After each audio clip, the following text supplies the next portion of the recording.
Madam, Kawday sir has joined. Deshpande madam, Shraddha madam, Kawday sir has joined. Yes, sir. Shall I start, sir? Patil madam, should we begin the program? Yes, Devender Kawday sir has joined. Yes, madam. Just now he has joined. Please begin the program. Yeah.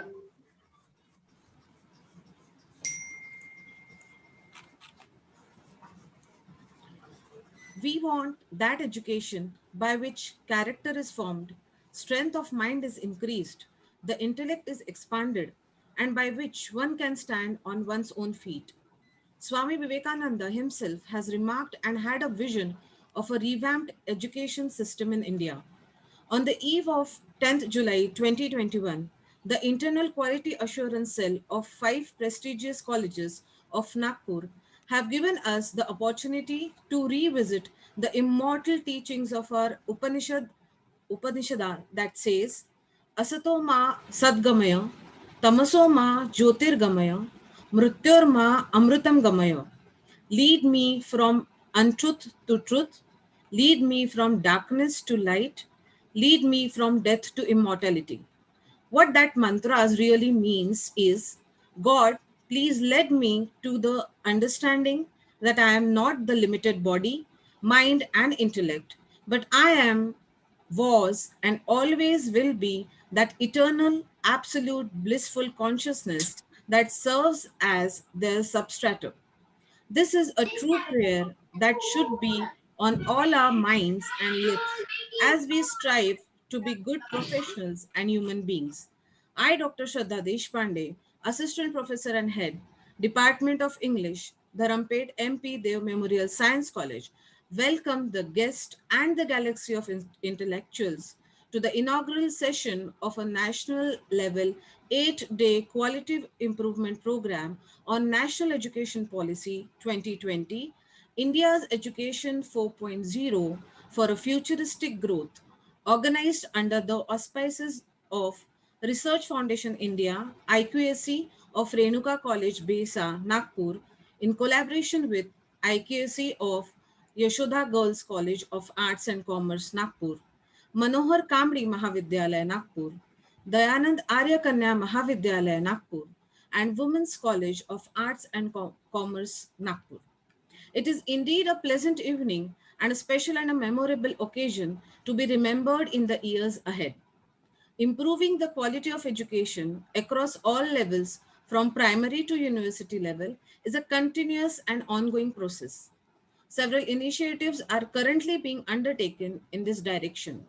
Few of them are improving the quality of teaching instruction through pre and in-service training to increase the professional knowledge and skills of teachers and administrators, training in nationwide prioritizing rural and remote areas.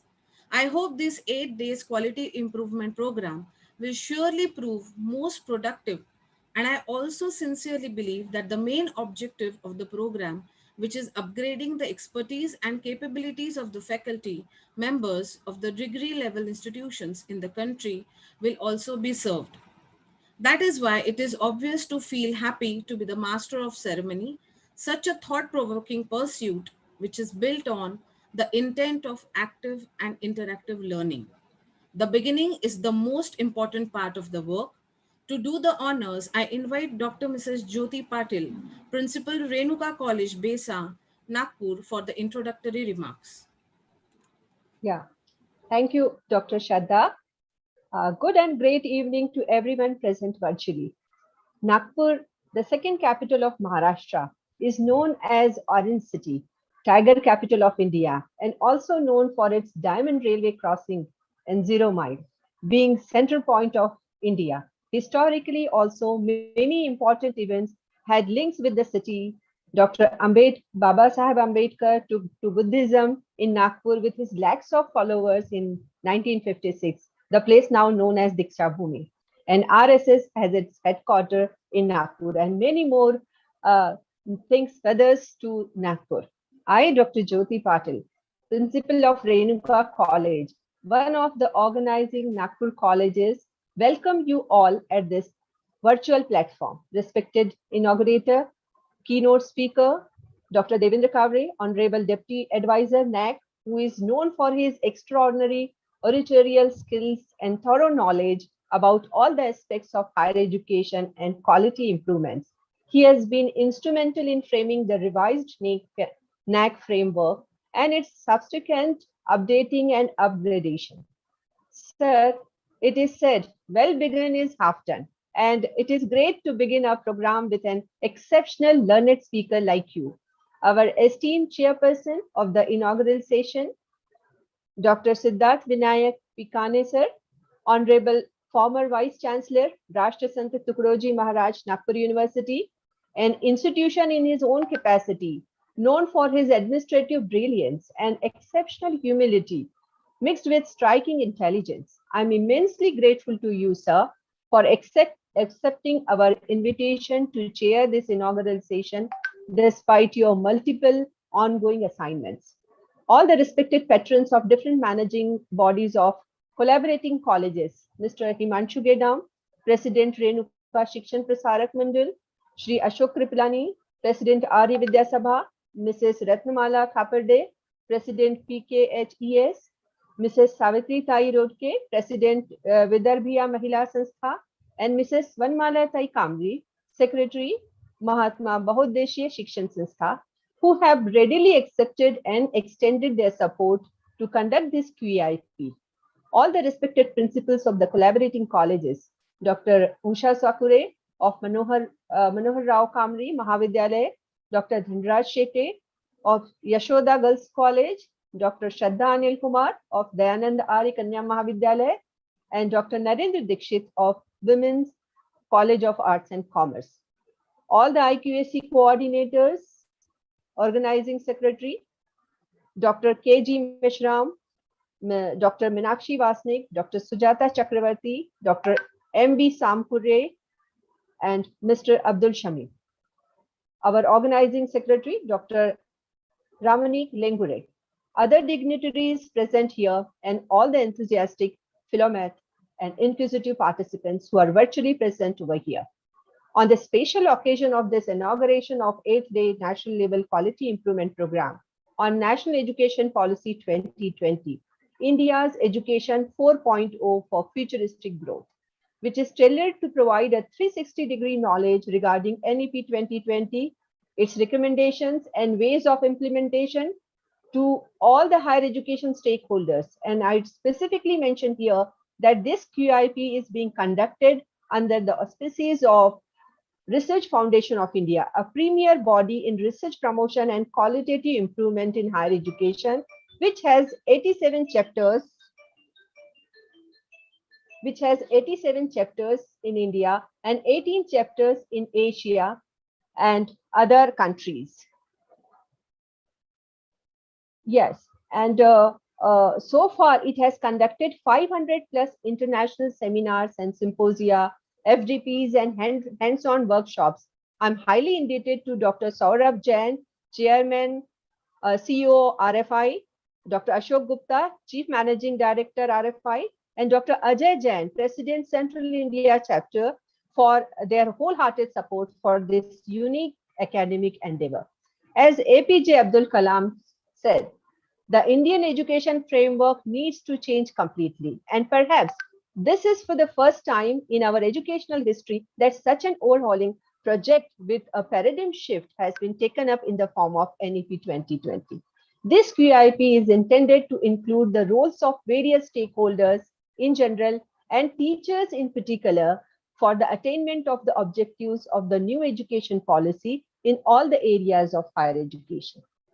A half an hour question answer session after each session will be an added platform to interact and enhance the understanding of the participants on various issues pertaining to higher education.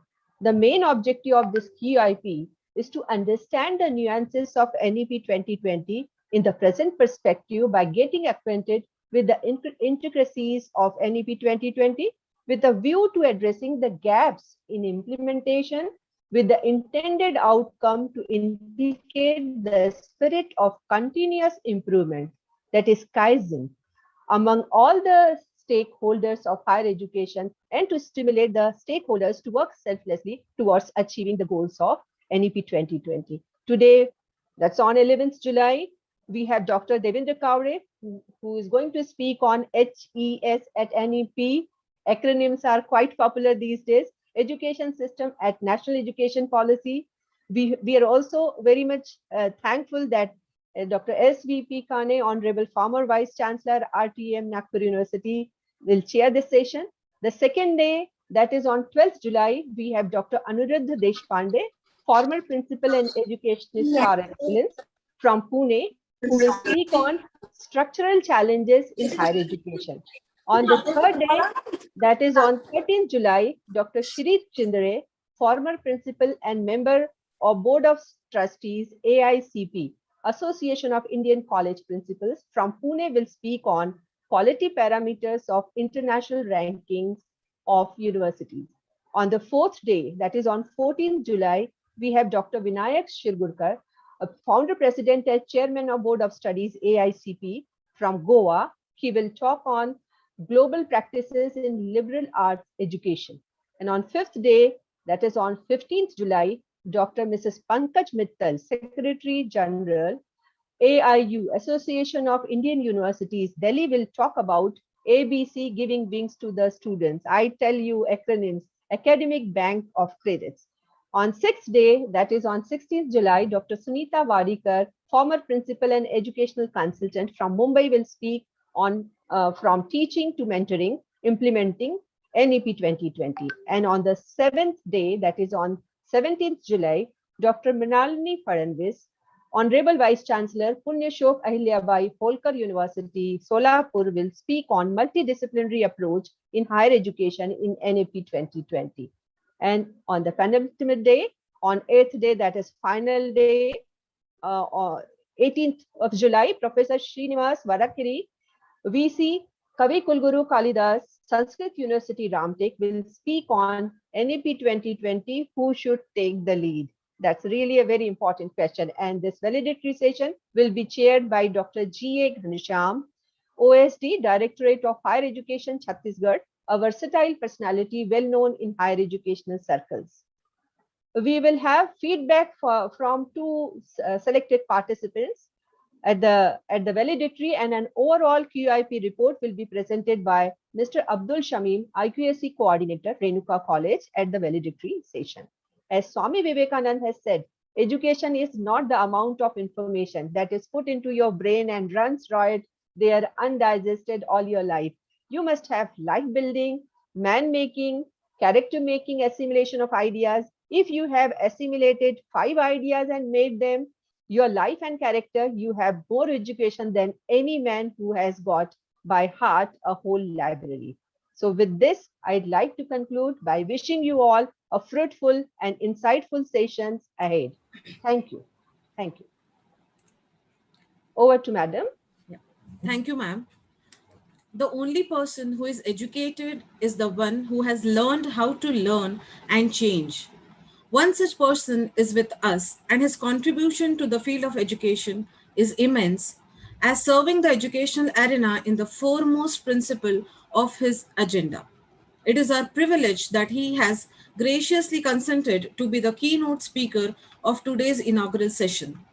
As a director of Department of Management Studies and Research, Nagpur, he handled academic and administrative affairs of the institution as a planner, implementer, a trainer of managers, and a dedicated and self-motivated professional with proficiency in handling the administrative activities entailing educational management, faculty appraisal, training, student-parent relationship, and upholding the institute's motto.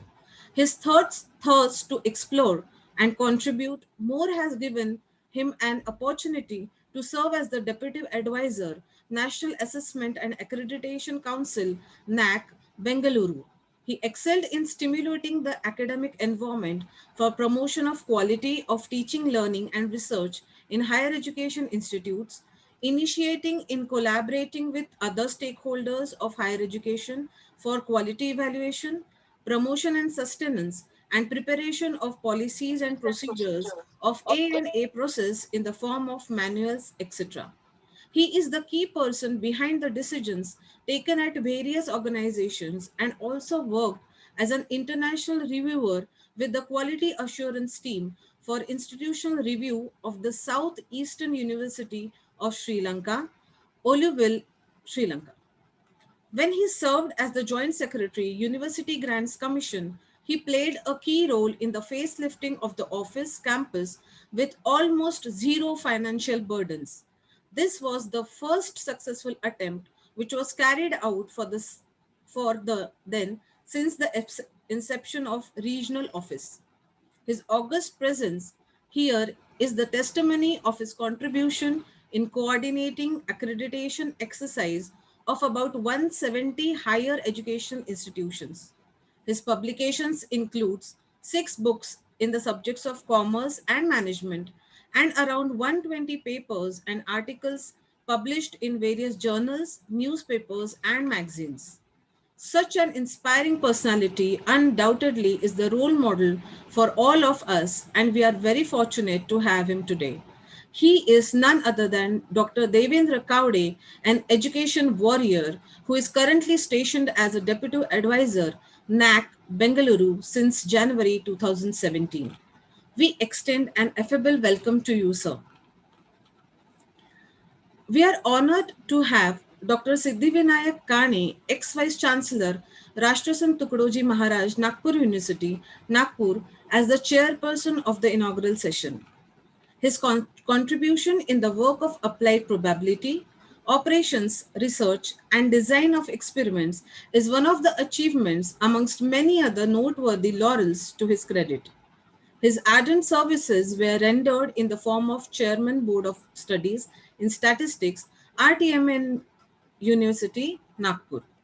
His recognized PhD guide to RTM Nagpur University as well as SGB Amravati University, India. He is the author of a book published by an international publisher and has several research publications in national and international journals to his credit. We are honored to have one of the most revered personalities in academics. Your presence will make a lot of difference to the present ceremony. It is our pleasure in welcoming you, sir. I now invite Dr. Devender Kawday, sir, for his keynote address. Over to you, sir. Yeah, thank you, Deshpande madam.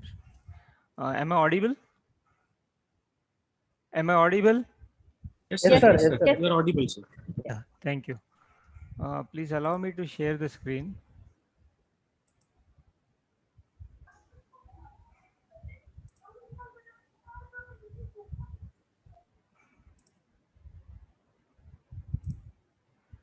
Okay, can you see the slide?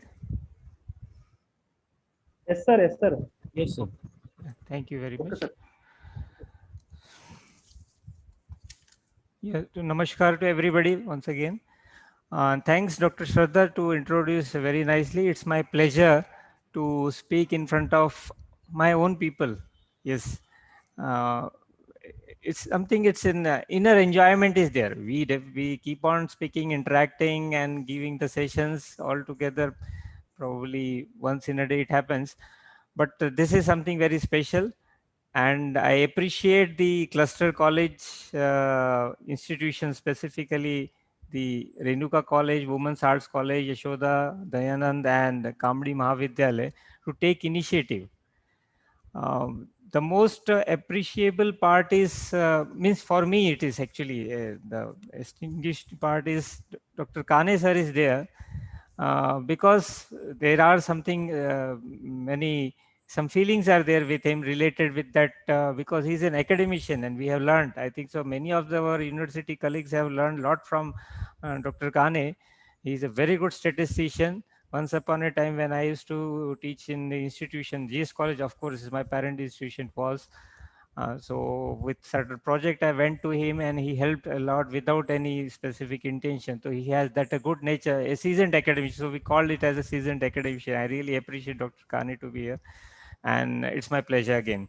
Then lots of appreciation for Dr. Jyoti Patil, madam. Again, it's a learning. I keep on learning. I believe in learning. Of course, observation is there. Jyoti Patil madam, yes, I have seen her speaking aggressively in respect of bringing quality in higher education system. In many sessions she takes, and she takes as a principal, as a session, she takes being as a principal, it's okay as a good speaker. But one very important thing on quality, what I found in her is that being a principal also, she many of the times participate as a participants in a webinar workshop. That's an observation what I means, that learning attitude should be there. This is the prime very important thing for we academicians, is that you should have that learning attitude. Once you have that learning attitude, I can see, I have scrolled the participant, I have seen Chindre sir also, see that the learning attitude, see at that age he doesn't need any learning, and this being a principal, Patil madam doesn't need any learning, but still they want to get something new and they want to deliver. That's something very special. I think so all youngsters should go with this concept. And being in a cluster institution, I really appreciate Narendra Dixit is a very good friend of mine, Dhanraj Shetty, Shraddha madam, Usha Sakureji, all these good principals, they have come together to come out with this appreciable quality improvement program. And this 8-day program they have meticulously planned with a very good speakers. So nice for everything. Okay, now we will proceed further. And before that, let me share one thing. What I found interesting in that brochure, I found the two objectives were very interesting about this quality improvement program. And that objective I intentionally wrote, and I felt that I should speak it out because something it touched. That is, it was number 2 objective, to establish a robust quality circles to achieve the status of Indian education 4.0. It's interesting. Okay, it has a great meaning if you go deep into it.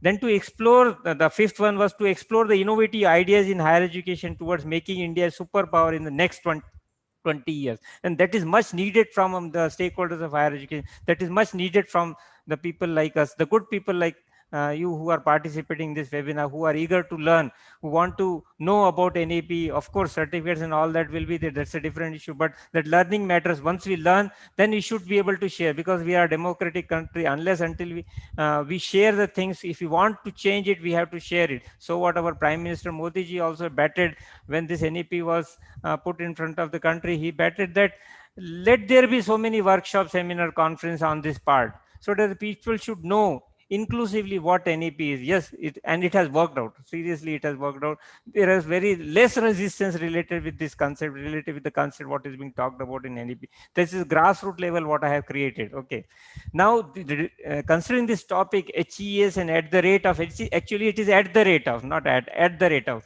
So higher education system at the rate of NAP, that is an abbreviation. I felt that is something interesting.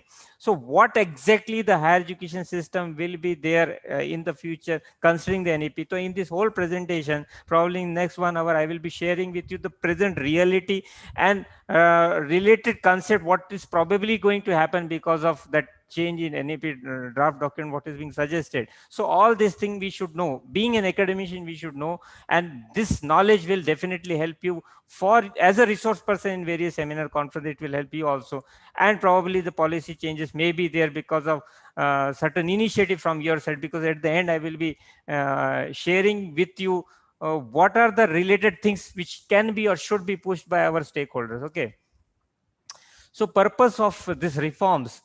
Purpose of reforms may subsequently now this is all in NEP document. It's nothing I have taken very from my side. It's all in. The purpose is very clear from their side. Okay. Now with this concept of purpose, what it is being always talked about and discussed many of the times, let me share some very interesting part related to the purpose which is being stated in this NEP document. That is, because it is being shared that NAP is impactful, interactive, innovative, and inclusive, of course. And the essential part which I find it, of course, you can read the points till the time, but the related concept I will tell. If you want to impress someone, friends, if you want to impress someone, it is a quote. If you want to impress someone, make it complicated, make the things complicated. But if you want to help someone, then you should make it simple. And this NEP document had made the thing simple for any of the laymen to understand. It's so easy. Okay. And what are why these points are written, why it is essential. So let me share with you some important facts, because we are one of the fastest growing economy. Everything which is related with is stated in NAP is of course related to the growth of our economy. Yes, our education system is the base for the growth of our economy, whether it is school education, higher education, or likewise.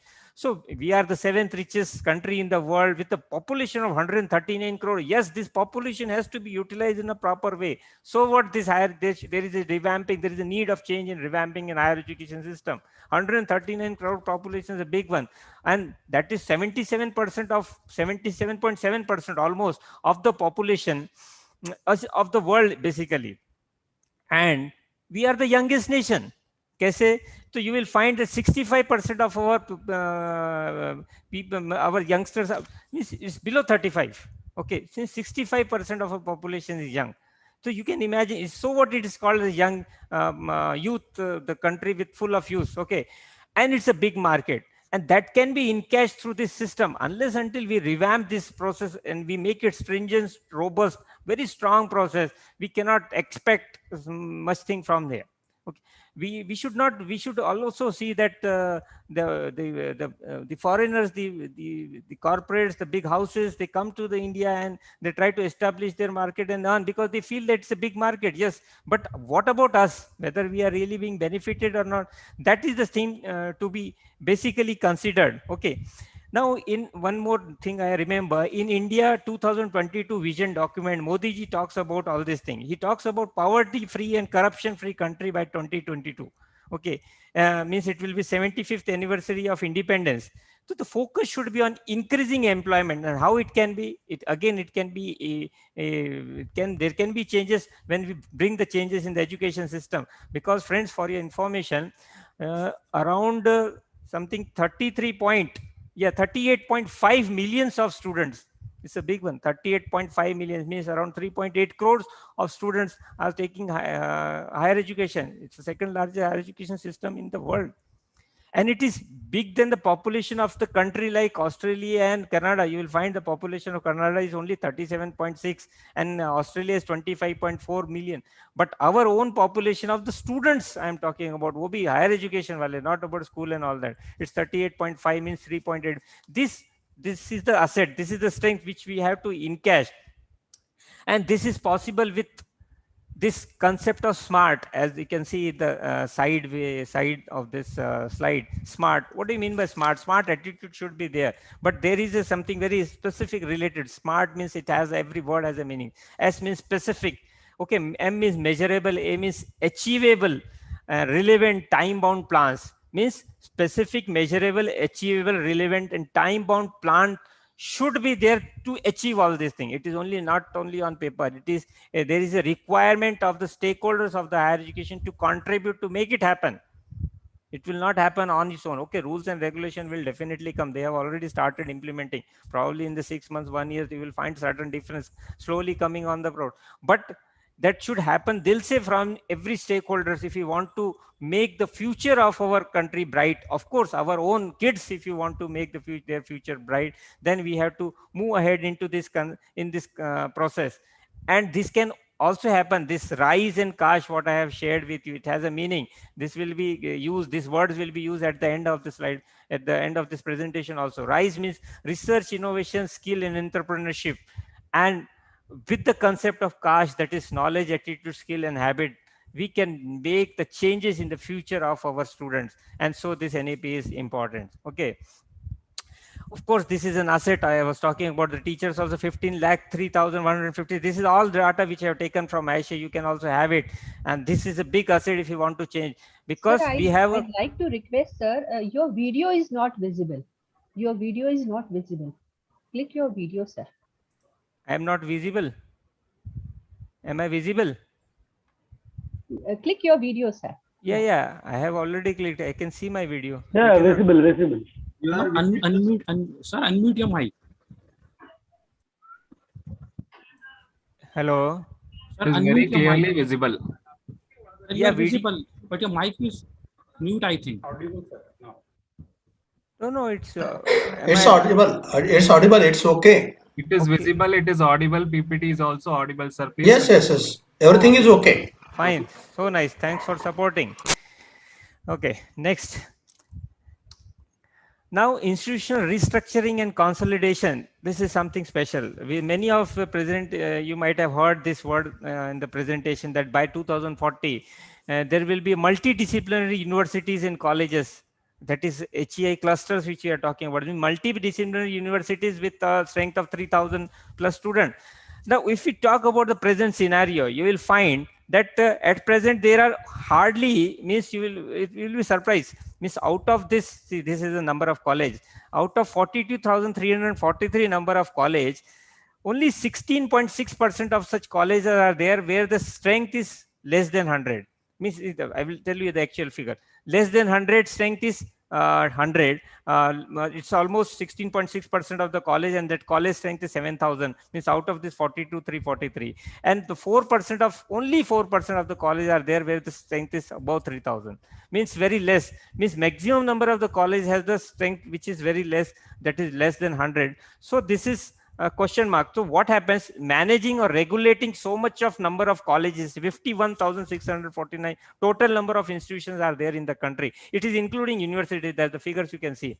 So regulating this is a gigantic task. So in order to curtail that regulation, they have come out with several other regulatory bodies that we will see in the later slide. But they felt that we should go with the multidisciplinary universities with the cluster of college. Example, the things what is being done at present by these 4 colleges, 4 very good colleges, and really I appreciate these colleges: Renuka College, Women's, Yashoda and Dayanand, and Kamdi College. Such type of cluster of college probably will be there in the future, and the accumulation of all those colleges in related to the strength of the student will be there for further process. It may happen, it is in the primary stage. So this is something interesting. Then the bifurcation of the institution, that might also probably you might have. Bifurcation is research intensive in universities, teaching universities, and autonomous degree college. Bifurcation, because every institution cannot be good in say research, or every institution. Many of you will find the institution good in teaching, because 60.53%, almost 60.56% at present, it is 60.56 as per the present Aisha document. So 60.56% of our colleges are in rural area. So you will find less infrastructure related with the research concept. They might have less facilities. So teaching and learning is much more preferable there. So the bifurcation, they find it that they should be a research intensive universities, teaching universities, and autonomous college. And if we talk about these autonomous colleges, this is an interesting part. We have a less number, unfortunately, in the Maharashtra, or probably in the Vidarbha area, we have less number of colleges. But if you go in the south, you will find so many autonomous colleges in Karnataka. Tamil Nadu has the maximum numbers of autonomous colleges in the country. Then second is Andhra, Telangana, likewise. See, now it is prevailing. Now they are going with the step-by-step, understanding the use of autonomous. See, the big institution like IIM, IIT, they are autonomous institution. Okay. And they are granted institutions. It's not because there is a misconception related with the autonomy and granting and concept. It's not okay. Responsibility increases. Kaam jarur badhta hai. That's true. But autonomy has a severe benefit, like anything. Why? Because in criteria 1 also we describe about that curricular aspect. There, one key indicator is there. Curriculum design and development. Okay, design and development is only that key indicator is for the universities and autonomous colleges. Jabki for affiliated colleges, curriculum planning and implementation. Now this design and development ki wajah se they have 50 weightage. That is related with the numbers I am talking about, scores I am talking about. But the importance is something more than that, is that the institution can come out with their own syllabus and courses as per the situation, as per the need, rather than enforcing them to go with the same syllabus and courses what is being taught in the university, what is being framed by the university and the board of studies, whatsoever. Because they have to take into conference many pictures, and then they come out with the syllabus. It's not that is not good, but it is also good. But probability is much more improvement is possible if you go with the autonomous. So autonomy has its importance. Ministry of Education bets like anything for autonomous. So it is being stated that in the future, maximum of the institution will go. They will delete this process of affiliation. They will push them to autonomy. Okay, in many states are already initiated. In the states like Gujarat, yesterday some chairperson of one of the university of the Gujarat institution met me, and he was sharing that Gujarat the government is pushing like anything for the autonomy. Any of the good institution which has spent some 10-15 years in existence, they provide them the autonomous status and ask them to move. Of course, UGC regulation and there is the accreditation status is essential, because they should get more than A grade in NAAC, then only they can go for autonomy, and there are certain UGC regulations. So this is very much possible. So in nutshell, I would like to share in NEP documents talks much more about autonomy. Okay, and then this GER, gross enrollment ratio, you will be very surprised. Probably many of you people might be knowing also. We have a 26.3% of in 2018. Now it is 27.1, and we are expecting, it means NEP draft document says that till 2030 50% will be there. Now the comparison is essential. See, whenever we go for any sort of changes, we should always compare with the things what is already in existence. So if we go with the GER of the several countries, for your information, I have put it there.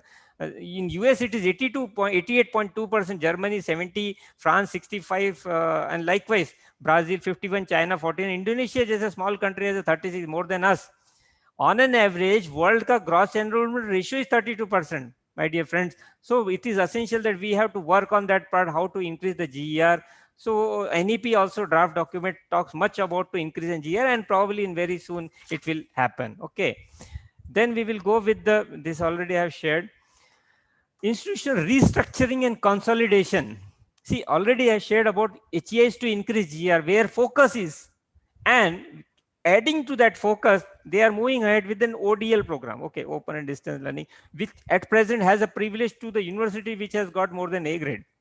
Sorry, A plus they should have in NAAC, then only they can go for open distance learning program. Now this is a draft documents, it's not draft document, it's full documents. NEP documents talks about maximum GR, they want that 50% to be achieved till 2030. So they are ready to provide, of course, as per the accreditation. See, everywhere accreditation is matters, because later in the final slide I will be sharing about the regulatory bodies. There I will be talking about why this accreditation matters a lot. So accreditation and the rules regulation, as per, if they are fitting, that institution is fit onto that part, they will be able to provide that opportunity to go with an online programs. Of course, they should get a good grade. Okay, then by 2035, currently affiliated become autonomous. I have already shared. Means the year is, they have come out with an assumption year is 2035. And maximum of the institution will be included in professional and vocational education. The combination should be there. This vocational education ke bare mein bhi I will be very interested to talk about, because we are lacking somewhere into that. So they are planning to club it. Okay, one higher education system in that part. Okay, now this all is related with that 3 Qs which maximum of time we talk about, that is quality initiative, quality sustenance, and quality enhancement. Quality initiative, quality sustenance, quality enhancement. This slogan remains somewhere in deep to make it happen, because unless quality is there, nothing can, we should not push ahead just blindly. So quality matters. So what accreditation matters as per their version, it's like that. And for quality assurance, one more thing I would like to share, which we should believe it as per the UNESCO concept, is quality assurance. Means there are 5 basic concepts for that quality assurance, which every HEI should proceed with. And that is what learners want. Okay, number 1 is what learners want. Second is quality learning environment. Okay, third is quality content. Fourth is process that supports quality. Yes, that is infrastructure and process that supports quality. And fifth, outcome from the learning environment. So overall mixture, you will find that 4 parameters they have suggested in NEP are all related. That's the basic norm, public self-disclosure, good governance, and outcome. That also I will be sharing. So these are the inclusive concept which is essential for every institution should follow. So that is the base behind moving ahead with this process. Okay, then they are that there are so many nomenclature, present complex nomenclature of HES. Example ki taur pe, there is deemed to be university, affiliating technical university, unitary university. Likewise, so many nomenclature are there. They will cut down all this nomenclature and come out with a single one unit. So what they are calling it, multidisciplinary university, multidisciplinary institution. So this will probably, this step-by-step process, not immediately it will happen. It will take its own course of time, but it's a good suggestion they are moving ahead with. Okay, yeah. Now this credit-based courses, curriculum credit-based courses. The curriculum already shared. Autonomy is for to design and develop your own curriculum. So they are betting for the same. So how that should be? Of course, credit-based should be there. That academic band credit will be there. That also we will have it in the next slide. Now, but credit-based courses and projects should include what? Should be in the area of community engagement. Now, why this value-based education? Why they are talking about much more? And because present generation, they should understand that selfishness and all that will not work. There should be a, it is moving from selfishness to selfless. Then only there can be a change. And for that, they are also talking about Satya, Dharma, Shanti, Prema, Ahimsa. This is all written in the NEP document, and this has a value.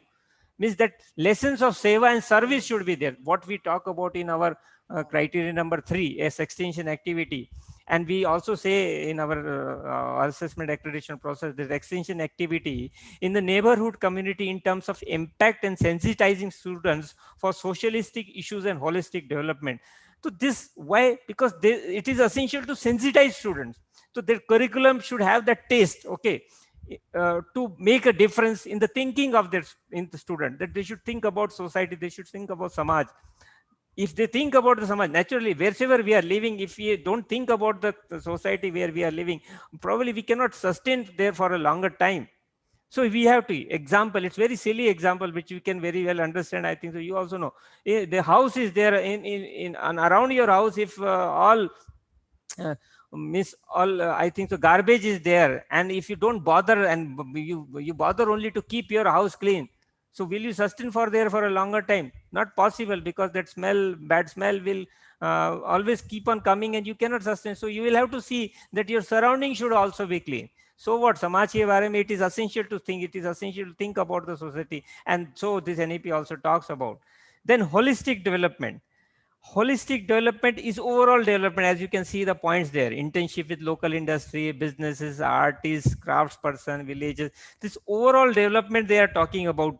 But in addition to that, what I want to share with you, I think so you can note down, this is something very special. Holistic development also is essential. What at present the corporates want, what at present the employers want. There are 13 probable skills what the employers want at present, and this is all related with if you go inclusive. Again, I am more and more I will be using this word inclusive, because in-depth things what we have to do as a stakeholder, as a teachers, that we should understand. This policy and procedure will definitely come where we have to act, that it matters.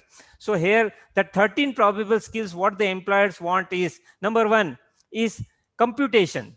Simple, it's easy to understand. Computation means you should have a computer knowledge. Everybody should have it. Communication, should have a good communication skill. Okay, creativity, should be a creative person.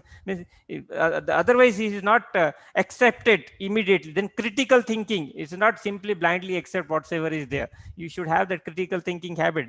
These are called 4 C's. Okay, then positive working habits. Means a person should with a full positive assumption, full positive nature, can work for a longer period, and there is acceptability for such person. Then problem solving habit, simply because you might have also seen, if you go to the principal or the head of the institution with a problem, they ask, you have the solution, then come better, but otherwise don't come. A very busy manager, I think so Kane sir will very immediately accept this.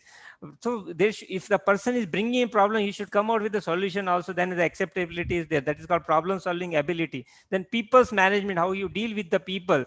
Then it is service orientation and sustainable development, very important. Okay, that also we will talk about in the later slide. Many of the times this sustainable development word is being used in NEP document. Then technical knowledge should be there.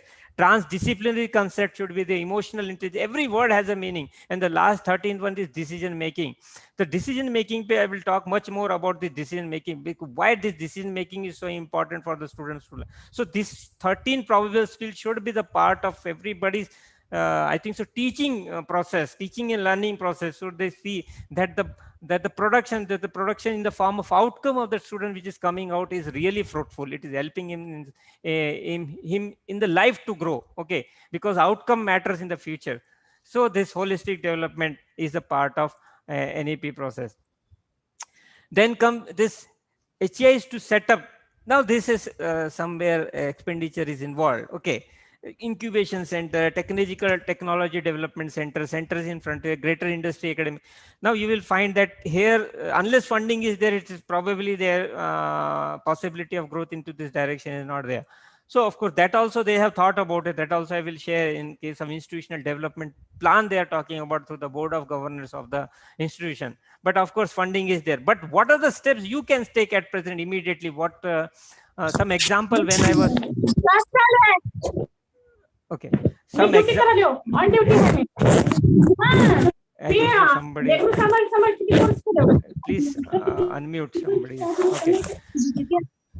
So.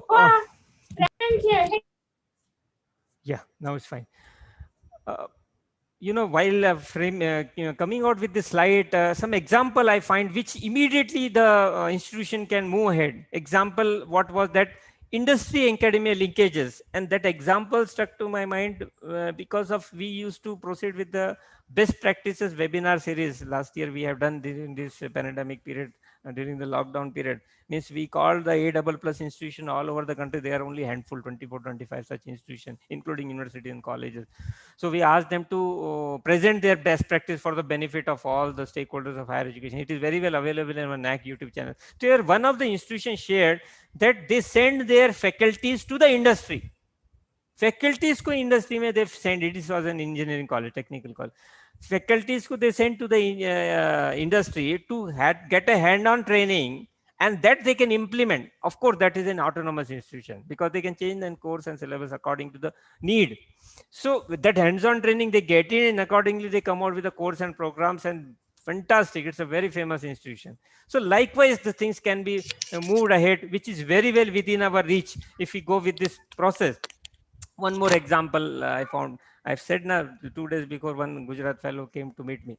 So he shared that the government is coming out. Even in many of the state government might have initiated, because it's a state, central government policy itself. 500 crore setup they have come out with for an incubation center and starter for the institution. Means they are asking the institution to come take the money and for the startups.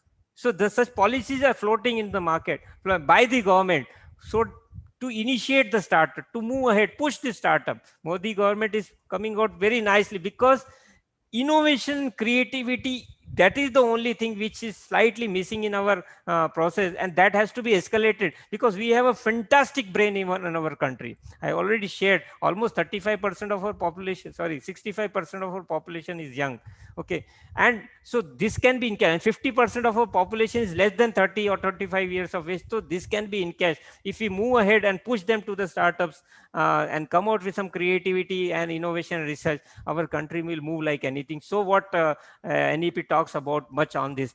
Then undergraduate program, you'll find that you might have heard that 3 years, 3 to 4 years duration, multiple exit options. Yes, this is something interesting. Means if the boy or girl doesn't like that course or something, he can complete that first year, second year, or whatever, and can jump for the another course to the institute. They have come out with that academic bank credit, but that will be a record for the same. Means what credit he has got in the first year. Of course, before jumping, you should think whether it is related or not, whether it will be helpful to him or not in the future. So that is they are talking about multidisciplinary institutions. So this is a step ahead toward this concept.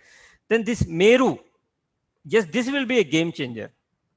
They are talking about like IITs and IIM. Yeah, again, it will take time because it requires lots of funding. Multidisciplinary education and research universities like IITs and IIM. And there will be, of course, just a rush hota hai na, IITs and IIMs, the people would like to push their boy or girl, or the students themselves would like to go there, and there is an entrance exam and all that. Similarly, this thing will be there for the multidisciplinary, means this for this Meru. If it gets established and move ahead, what they are talking about, oh, super. We will be at par with the, like the famous institutions in the world, University of Oxford or Stanford University or Harvard University, California. Likewise, these are all high ranking university in science higher education ranking around the world. So we will be, most probably, we hope so. Then in this case, high performing Indian universities, most probably, because UGC has that rule, but there are that rule is slightly stringent. It's not an easy thing, but they are saying that high performing Indian university can establish their campus abroad. And similarly, the other institution can also come out and establish their campus here with the permission or whatsoever. Because the focus is to make ourselves as a Vishwaguru. How that Vishwaguru is the concept you might have heard, but these are the things, because we were having such a good institution with us like Takshashila, Nalanda, Vikramshila, and Vallavi. You might have heard of all these institutions. These were being destroyed by the people who have come into country, the Mughals and all that rule. Okay, but anyway, this is the chance for us to come up again. So they are focusing on that. Let us help them to make it possible. We have enough of potential. Okay, then because they have, and among those institutions of this prestigious institution, there were good scholars also. Like we keep on hearing about Charaka, Sursutra, Aryabhatta, Bhaskaracharya, Chanakya, Madhava, Patanjali, and all that. These were the great scholars. We are going with their literature and all that. We are learning lots of things and moving ahead. So time has come to change, though it will take slightly more, some 10, 15, 20 years, but probabilities are there. We have a very bright future. Then students' decision-making power. Yes, here the focus was students' decision-making means students should be involved. At present, it is there in our NAAC process also. We ask key students should be involved into the academic council or management council. Sorry, student council. Kane sir might be explaining very nicely for this because he has a good experience of. But one interesting part I would like to share, and in the form of story, and then you can understand why decision power is so important for the student, because many of the times you will find the students are unable to take the decision. And so important thing is in the corporate, decision making matters a lot. One small story I will share, probably you might have heard, related with the decision making. Once in a big company, there was some recruitment has to be happen related with some HR manager. Okay.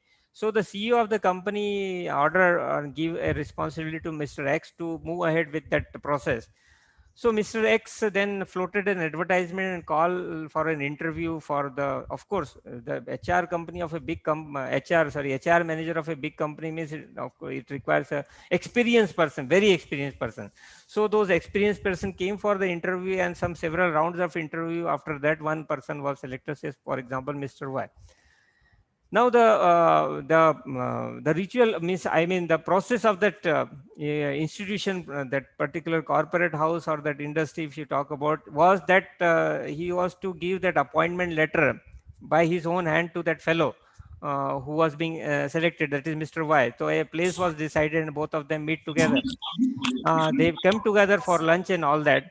And then both of them sat, and after the lunch, he was to give that appointment letter to Mr. Y.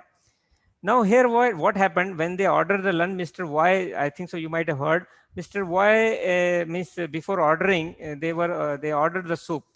So here, without tasting the soup and all that, Mr. Y just put some salt into that soup. Okay. And then and here Mr. CEO was just observing all these things. They finished the lunch and all that, but Mr. CEO did not give him that appointment letter. Then in the evening, Mr. X, who has organized all these things, he came and congratulated CEO and said, "Oh, sir, you have appointed today a very good experience, Mr. Y, as an so-and-so HR manager." Then here CEO replied, "No, I did not appoint it. I did not give him the appointment letter." Here Mr. X was very much surprised to hear, "Sir, with a very big exercise we have done, and we have come out with Mr. Y as an experienced person, you have not given." Yeah, because today when we were having, I am just cut shorting the story I'm sharing with you. Mr. CEO stated that, yes, of course I did not, because when we were having a lunch, before lunch a soup was ordered, and before tasting the soup, we put the salt into it. So that was something very, so here Mr. X stated that for this silly reason you avoided and you did not, Mr. X, if you find it silly, then you also go, you are not in needed. You are not needed in this company, because I cannot appoint the person who without checking the facts and figures take the decision. Means the moral of the story. Means that fellow without tasting it, who put the salt into it, means their decision matters a lot. Means we have to check the facts and figures. If you're sitting on the chair, it is essential you have to check the facts and figures before taking the decision. Otherwise, blunders happens, and many of the institution it happens simply by hearing somebody. बोलते हैं ना कान का कच्चा administrator है, and they, by hearing somebody and he take the decision, fire somebody or scold somebody. That is absolutely bad. And here the moral of the people who work into the institution matter really get disturbed. So decision making that should come from the student life itself. Okay, so I have shared this story. Then in this NAP, it is talked about good positive infrastructure, motivated, energized, means capable faculty. We also talk about in our criteria number 4, infrastructure and learning resources related with this concept, what NAP is batting about, that is motivated, energized and capable faculty. Yes, capable is of course capacity comes or being checked when they are entering the institution, and later on also by their self-appraisal and all that. Then motivation, it depends upon how the leader of that institution or how the HOD or the principal of the institution, how they get self-motivated also. But one line I would like to share, and I often talk about, and please just take this line and keep it with you, it will help you in life. That place for everything and everything in its place. This line has a meaning. Place for everything and everything in its place. Why it is narrated like that? If you go with this concept in the infrastructure, the institution, the area where you work, it has a miracles. It has a miracle. There are several examples related with this. A positive vibration will be there if you go with this concept. Okay, if you find time, I will share an example related with this also. So place for everything and everything in its place. So NAP document talks about this also. Then faculty not to be transferable. Yes, at present in many institutions, sanstha specifically, where several colleges are there, the faculties are being transferred, or in the government institutions are also, they are being frequently transferred after 3 years, 5 years. So they want a permanency of that faculty to be there, and that will really, it's a good thing for the faculty members who are really frustrated by this transfer process. So it is a good news for them. Then fast track promotion. Yes, this promotion concept. Yes, at present this promotion is happening through various ways. If we go with the refresher course orientation programs, or likewise, or if you have some points, some publication, this is okay. This is as per UGC concept, but probably it will change. Definitely it has to be, and that in points I have shared with you, including peer reviews. See, peer reviews, intentionally I put, means the people management. I was talking about the certain probable skills. The people management, the people whom you are managing with, the people whom with you are surrounded with, peers, means your own colleagues, their reviews about you, about your nature, about your doings also matters. This is a learning aspect, something very, it's a task, because not everywhere you will find. In some places, some experienced seasoned teachers will have that 3-letter word problem, EGO. Okay, so that doesn't allow them to coordinate or whatever. In very few cases it might, but now here you have to be very flexible. You have to be very good nature, because here peer reviews also matter. Students reviews to rehta hi hai. Okay, student feedback, but we also take it. Innovation in teaching and pedagogy, what you are doing. These are all simple things that you also know. Quality and impact of research. Yes, quality and impact of research will also come into picture. Whether the research work what you are doing is really fruitful or benefiting the society or not, or simply on the paper it is happening, or simply for the namesake it's happening, that matters. Maximum of you probabilities are there. The good, I think so, all curious participants are there, so we believe that maximum of you are a good researcher. So that matters. So in this way, there will be a difference in counting of the points for the research publication, papers, projects and all that. Then service to the institution community.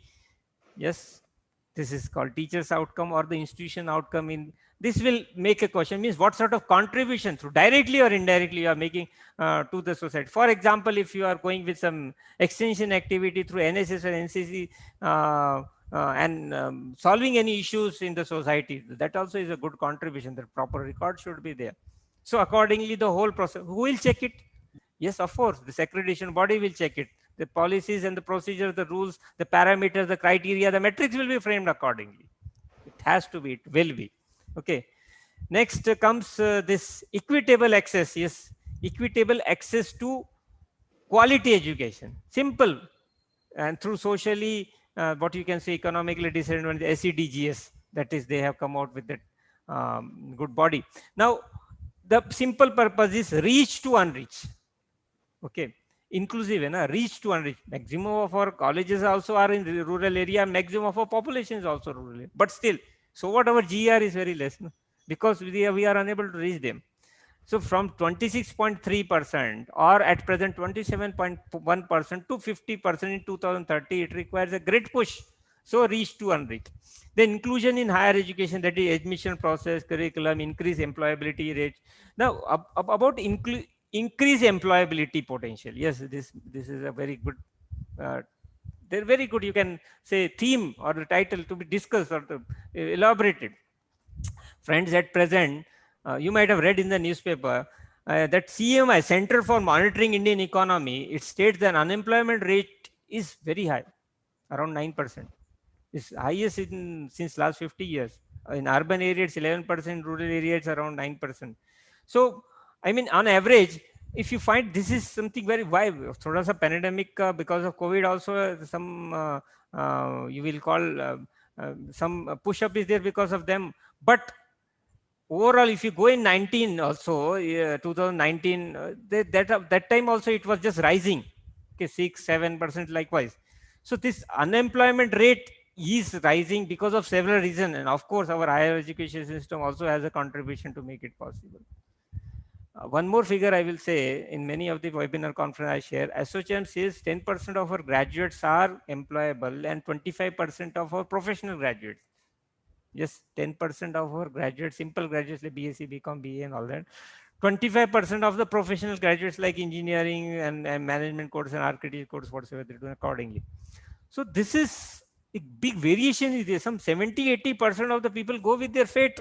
It's a question mark. It's a big question mark to our higher education system itself.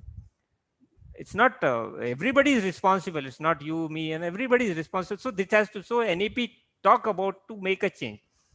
And that can be only possible with your contribution, with the good people like you. If you contribute, you seriously think into this direction, then only it is possible. And then they are also talking about degree courses, Indian language and bilingual. Also, already a process has been started. You will find that AICT has come out with the notification recently that the engineering colleges can be started in the regional languages. And one of the institution, you people might be knowing better, in Pune, some institution has initiated for Marathi Engineering College. In Tamil Nadu also they are planning for Tamil Engineering College, likewise in their language. So probably it will work. Let us see how it. Then standalone teacher institution. Okay. Standalone teacher education institution, it's a very big number, 11,779, and NEP says there will be no standalone institution, because see the number out of this total number of colleges, kitna bataya tha? Out of this 55,165 number of colleges, something around 11,779 are the standalone institutions. It's a big number. So they wish that there should be no standalone institution in the near future, and it will be all clubbed into multidisciplinary institution. And for moving at standalone means probably teacher education institution, or likewise there are many. Some people might be running a diploma course in some other area likewise. So this has to be somewhat curtailed, because it is stated, even Jyoti Patil madam in her introductory remarks stated about Swamiji said, education is a manifestation of perfection already present in the student, and here it is extracted through the teachers who are themselves will be going for a learning aspect through their courses. So what this national testing agency is being coming into picture, because a national level single nationwide entrance examination will be conducted for pre-service teacher preparation program. So probably there will be a difference because of this concept, and there will be a 4-year integrated preparation program into this stream. Then number 4, vocational education. Yes, I shared with you that I will be talking on this part thoda sa lengthy. Vocational education. What do you mean by vocational education? Many of you people might know of this vocational education, but here some figures are there, as you can see in here. Less than 5% receive formal vocational education compared to it. I will tell you, it was being given in one of the, I think so, good paper, that 2.3% of our workforce is skillful.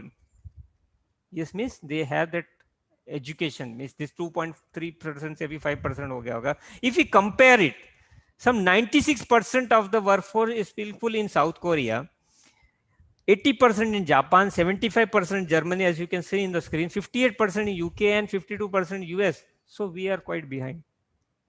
So they were forced to think about this. Let it push drastically, inclusively into our education system, this vocational education, which is probably to some extent hanging around in 11th, 12th, and somewhere some UGC funding is being provided for some vocational course, and that too, the takers are less. So that has to be made interesting. Interesting in sense, see, unless until you find benefit, you means students. Unless until students find benefit, they will not come into it. So they should get immediate benefit. And one more thing, there should be availability also. अब ये एक और नीचे में what is being given, national skills qualification framework, it is being talked about. National skill qualification framework. Okay, many of you people might have heard about this. Lot of funding is this. 2013 se it is started. One of my assistant when it was being framed, because I framed this PPT last week, he was sharing, sir, when I was struggling for the job, I tried to move ahead with this level 1, 2, 3, because in corporate they are asking which level you have come out with. And he inquired in many institutions, but he was unable to find these courses is being run. Means there is a lacuna, there is a gap, probably there is a lack of awareness. So my request will be there, for example, this cluster of college, they have come together for this good purpose, okay, for this quality improvement program. Why can't they come together to do or provide such type of courses to the students? A common benefit, let it be there. So NAP to hai, they are talking about cluster education, cluster higher education institution. You go a step ahead and move ahead with this concept. Probably you will be much more successful and you will be much more famous. So I really appreciate this cluster higher education institution concept, and you people have taken initiative. It's really appreciable. Okay. So what it said, by 2025, at least 50% of learners shall have exposure to vocational education. They are talking about, because the curriculum will be designed in such a way that maximum of the students will have to include, because it's related to the quality sustenance, you know. And I request everybody for quality sustenance, for to make this thing possible, go with this 5 P's. Okay. And 5 P's probably you might have also heard. Means you should plan purposefully, you should prepare prayerfully, you should proceed positively, you should pursue persistently, and you should produce productively. It's a philosophical, but it has an in-depth knowledge. And if you go with this concept and with this valuable NSQF, there will be a difference in the institutions, in the life of the students. Okay. Next is this, no new standalone institution will be permitted. Already I have shared with you. Okay, all existing standalone professional education institutions that are also said. Now this agriculture university, that's a very good point, comprises approximately 9% of our universities, is less than, and their enrollment is very less, as you can see the figure, it's very less compared. But some facts I will share. India's agriculture, for your information friends, India's agriculture has about 14% weightage in the country's GDP. 14%, while almost 60% of our population, means 139 crore I have talked about, 60% of our population is directly or indirectly based on agriculture. See, it doesn't match. Okay, only 14% contribution is to GDP, and 60% population, means more than 60% population is agri-based, directly or indirectly. Now, in order to match this thing, why it is so, why the people are running out of agriculture, they don't want to go with agribusiness, they don't want to go for farming. Because the yield, that productivity, probably that income is not so much. And the reason is probably the research into that part is not so aggressive, not so concrete. It is there, I am not denying it, but not so concrete, not so aggressive that it provides a good yield to our, of course, environment, climate is not favoring, sometimes favor, sometimes it doesn't favor, it's okay. But there should be some sort of solution for such problem, and we have enough of capability to make it possible. So the NEP document bets about this. Okay. Now, so what they are saying, in order to increase agriculture productivity through better skilled graduates and technicians, innovative research and market-based extension is needed. So they are moving ahead with agriculture technology parks. It's a good concept. Agriculture technology parks. So people, students should be pushed, should be motivated to take admission, should be motivated to move ahead with that course, and that will only happen when they find that it is very fruitful. Just a computer system, you will find in IT sector, in the computer technology, a rush is there to take the admission, because they find it immediately they will get a jump of some lakhs and crores of rupees of package. Such type of at least an initiative can be there, so that they can also get some lakhs of rupees of package if they move ahead, or at least package nahi to they will go, they start their own business in the form of farming, and if the farming if provides a good yield, miracles can happen, that you can very well understand. Then in the field of this legal education, healthcare education, technical education will also be revived. Of course, technical, legal and healthcare, so you know the limitation, you know the focus point. Now technical education has some 5-6 areas.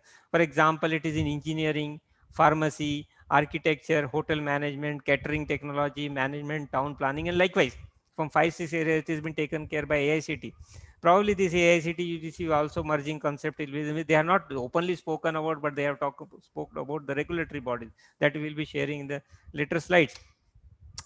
Then National Research Foundation. This also, this you might have heard about this, NRF, promoting high quality research. What is the base? You know, friends, innovation is the conversion of innovation is the conversion of human desirability, yes, desirability, technical feasibility, and business viability. The simple line: conversion of human desirability, technical feasibility, and business viability. When this all together comes, and when there is a passion within, of course, funding is essential. There comes funding. So clubbing of all these things will make a difference. So what the startups, incubation center, research activities, all these are related. It is essential for the country to grow. Why Japan has come out like anything? Because Japan's motto was growth now and profit later. That was the only motto of Japan. And they moved ahead like anything in research. For your information, I have just come out with slightly, I went deep and found that how many patents are there with us, with our country. So it's per 2018 figure. China ranked number 1, and see the numbers. 4,32,147 patents with it. 4,32,000. Second, of course, no kon rahega, it will be US. 3,77,559. Okay. Japan, see, small country. Maharashtra se bhi, I think so it might be small. 1,94,000. And we, our India, we are in the 10th position with 13,908. There are issues, of course, but if a person is passionate, and this NAP is supporting with some National Research Foundation, they are coming out. They have already shared with you startups, they are pushing it. Means maximum focus is there. So what we have to do as a stakeholders, as a teachers, we have to see that our teachers, our students should be pushed into that direction. Let them think innovative, let them think creative, let them be move ahead. Slightly there will be struggle, of course issues are there, but in the future it will be fine. Even the teachers also can, teachers to tremendous scope is there now. So many projects, fundings are being provided by the government, they have the scope. RUSA is there, and in the pipeline is there. Step by step it will happen, but there should be a concrete. But remember one thing, any sort of project and research you will be asking in the future, they will ask what is the concrete output you talk about, whether it is benefiting the society in any way, then you please take it, or else forget it, will happen. It is essential. It is essential, na? Otherwise, some fake keeps on happening. So that is, so that percentage of good one is slightly less, that you also know, and that has to be increased if you really want to be a developed nation very soon. Okay. Now here one more thing it is being talked about, that R&D, that is research and innovation investment in India, is 0.69% of GDP, as compared to the figures you can see. US में 2.8, China में 2.1, and likewise.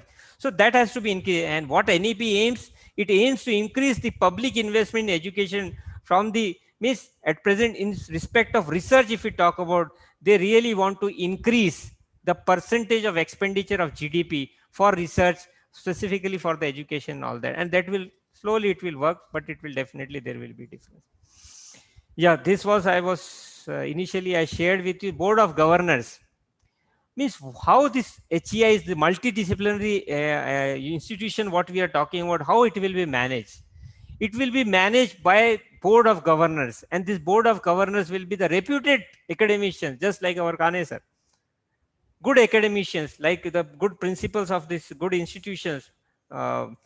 For example, you can talk about, yes, Jyoti Patil madam, or Dikshit sir, or Shetty sab, Usha madam, or Shraddha madam. These are, means seasoned academicians are needed, highly qualified and competent academicians are needed to be the board of governors of that particular institution, and they will be responsible and accountable for the outcomes of the HEIs. It's simply the board of governors, okay, so it's our institution, so anybody we can make it. Okay, it will, but probably what will be the outcome, that will matter. So that person has to be seasoned academician, that board of governor member. And this will be seen, just as UGC is now regulating every process of education in the country. Similarly, regulatory body like NAAC, National Higher Education Regulatory Authority, will come into existence, which will monitor all these things. And what, as a board of governors, they have to do, they have to come out with an institutional development plan. Okay, institutional development plan for the funding. This is the crux. IDP for funding, and how strong that IDP will matter. Of course, that IDP will only become strong if the BOG is strong. So for the BOG, in the form of leaders, should be flexible, innovative, and should have out-of-box thinking. And one more thing, they should have a good quality of leadership. There should be commitment from them. There should be enthusiasm from them. They should be dynamic. There should be continuous learning from them. They should be humble. They should be productive, transformative, so many things. All good qualities should be there with the board of governors. Means they should be a good leader. Okay. So this IDP matters for funding. And these are the regulatory body I already sharing with you. National Higher Education Regulatory Authority. This will be the body which will be regulating, just like as what UGC is doing, regulatory body, but one regulatory body will be there. And that word you might have heard many of this, and light but tight and facilitative manner, means we're not so very strict or essay ownership. It's not like that. It should be flexible, but regulation will be there for the quality improvement. And that will focus primarily on what I have initially stated: basic norms, public self-disclosure, good governance, and outcomes. Isme और detail में we'll go in the next slide. Okay, and this concept by NEHRA will run this concept on the basis of the accreditation. Yes, what sort of grade that institution has, accordingly funding, accordingly IDP, accordingly, and all this. So many things will be there. Okay, so accreditation, and they have coming out with a concept called National Accreditation Authority. Okay, a meta accreditation body under which they will provide a license to many accreditation institutions around the country, and they will be assessing and accrediting the institution of various types probably. Okay, so this is something very different. This is two things we have seen: NEHRA and National Accreditation Authority. At present, we have two accreditation bodies with us. One is NAAC, that is NAAC, and one is NBA, National Board of Accreditation. NAAC does institutional accreditation, overall institution, a big one. Okay. NBA does program accreditation, and they are focused on only 5 to 6 types of institution. For example, engineering, management, architecture, hotel management, or pharmacy. Likewise, some 5 to 6. There is a limitation, and they only go with the program accreditation. Jabki NAAC goes with the institutional accreditation, there is no limit. We move ahead with the health science, we move ahead with the open distance learning, we move ahead with the Sanskrit manual, we move ahead with Sanskrit universities, teacher education institutes, likewise, so many, it's not limit. So we are now moving ahead with a special type of institution. Even the law universities also, we are moving ahead with a special manual. Likewise, the things are going. So it's a big process. And then one more thing is there, this General Education Council, GEC. Okay, here what they do, they will be moving ahead with the what learning outcomes, what about the syllabus, curriculum, that is graduate output. They are talking about this. So this will be focused on the internal part of the curriculum design, what will be the syllabus, what are the matters should be there, and they will be working in collaboration with this National Higher Education Qualification Framework. Okay, with synchronization of NSQF, means because skill matters a lot. National Skill Qualification Framework, in collaboration they will be coming out with National Higher Education Qualification Framework, and framework of related with the graduate attributes, that is higher education program, outcomes of the higher education program. There will be focus. Of course, collaboration of all these things, in coordination of all these things, related with all these things, this accreditation process will be there. And the other professional bodies, as you can see, that ICAR, that is Indian Council for Agriculture Research, or VCI, Veterinary Council of India, or National Council for Teachers Education, that is NCTA. Likewise, the things will move ahead. And at the end, this Higher Education Grants Commission, yes, grants means funding, will be related with the IDP, Institutional Development Plan. Okay, and they will move ahead with the what NAAC says, regulatory body. So all interrelated, but with multiple regulatory bodies, say they are now coming out with a single regulator, and it is essential. No? What we were also talking about, there should be one only accreditation agency, there should be one regulatory body, and it is working. Probably the issues and the problems and the complications and this red tapeism, all this probably will be rapidly reduced or diminished because of this new concept what is being stated in this NAP document. Yeah, what I was sharing with you, this is something interesting that is out of box. NAP documents talks about 4 basic philosophical parameters, as you can see, that is basic norms, public self-disclosure, good governance, outcome. When you relate with this, our own criteria, NAAC criteria, because probably to some extent it will be linked in the future also. So basic norms is related with the criteria number 1, 2, that is curricular aspect and teaching, learning and evaluation. Public self-disclosure, you may relate with this infrastructure and learning resources. Good governance, probably institutional, governance, leadership and management, criteria number 6. Outcomes is related with the criteria number 3, research, innovation, extension, then student support and progression, and institutional values and this. Why I am sharing with you?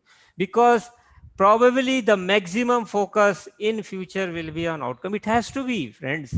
It has to be.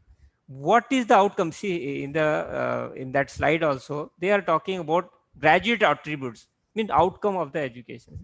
So outcome matters. What that boy or girl has become after taking education. So a concept called STIO, which I have shared earlier in one of the workshop, and I keep on sharing 2 slides. I intentionally put it so that there should be awareness. There should be awareness, and we have to knock the door to make it possible. Because if we start thinking, it is time to start thinking reverse.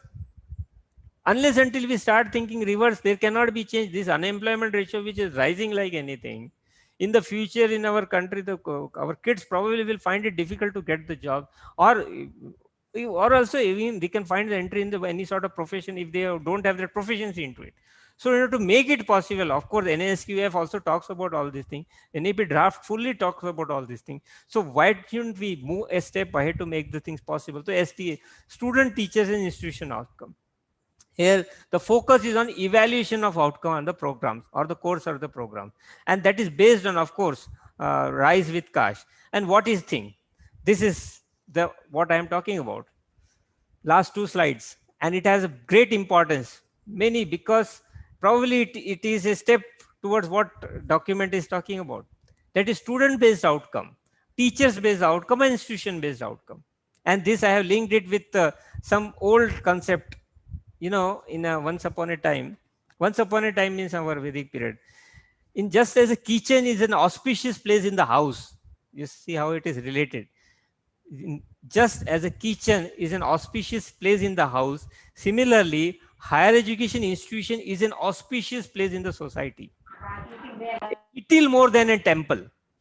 A little more than a temple. In Vedic period, see here some Sanskrit words are there. In Vedic period, 3 fires were often lit by household members. It is the time to that those 3 fires have to be lit by the stakeholders in the HEI, means that we should. So what are those? This Sanskrit mein what is written? The first was the Ahavanya fire, this one, kept in the eastern direction to invoke the god. That is, of course, or can be related with the student's outcome. Means what the boy or girl is becoming in their career. Here the institution should focus on what he is becoming, what he wants to be, where he is qualified to be, what sort of quality he has to be, and accordingly the education should be there, rather than simply what the others are doing and we are also doing. It should not be like that. Just an example, professional education, professional college example I will share. Say in a college, some engineering college XYZ, 1,000 students come out of that college after completing of engineering course. Now the answer is with you very nicely, you know very well. Out of those 1,000 students, how many of the students get placed and how many of the students' career is being built up? Question mark. See, in the name of placement, some 20-30% max to max. In the name of the family business, some 5-10% max to max. Rest of the student, what they do? So they go with their fate. You will find many of the students doing some, say, suppose they to computer engineering or mechanical engineer, they go for some other profession, or the clerical job they do it because they don't get the things as per their related qualification. Means there is some lacuna, there is some gap that has to be thought about. So student-based outcome matters a lot. Here the institution is, means see, it will not happen immediately. It will take time because reverse thinking is essential.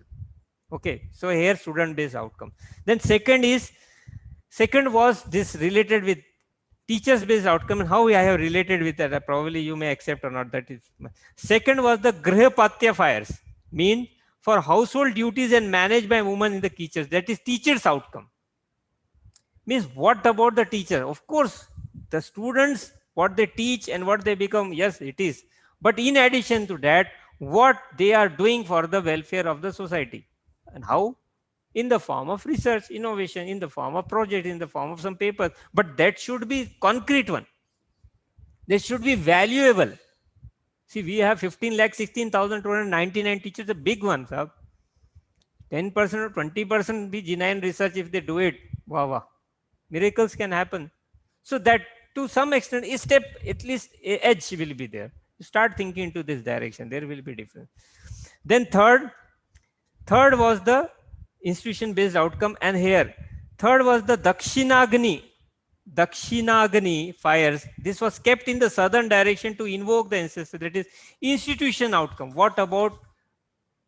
See, every time we speak out in our sessions that institution should not be in existence if it is not working for the society, is not useful for the society.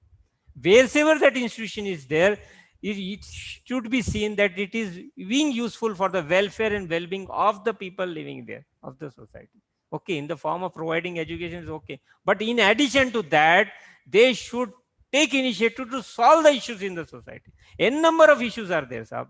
N number. So silly if you take it, you can solve it through the form of extension activity, through your NSS, NCC people and many. Even this cluster of higher education institutions can come together to solve the big problem of their city. So that matters. So friends, whatever we do, we should think about our Bharat first.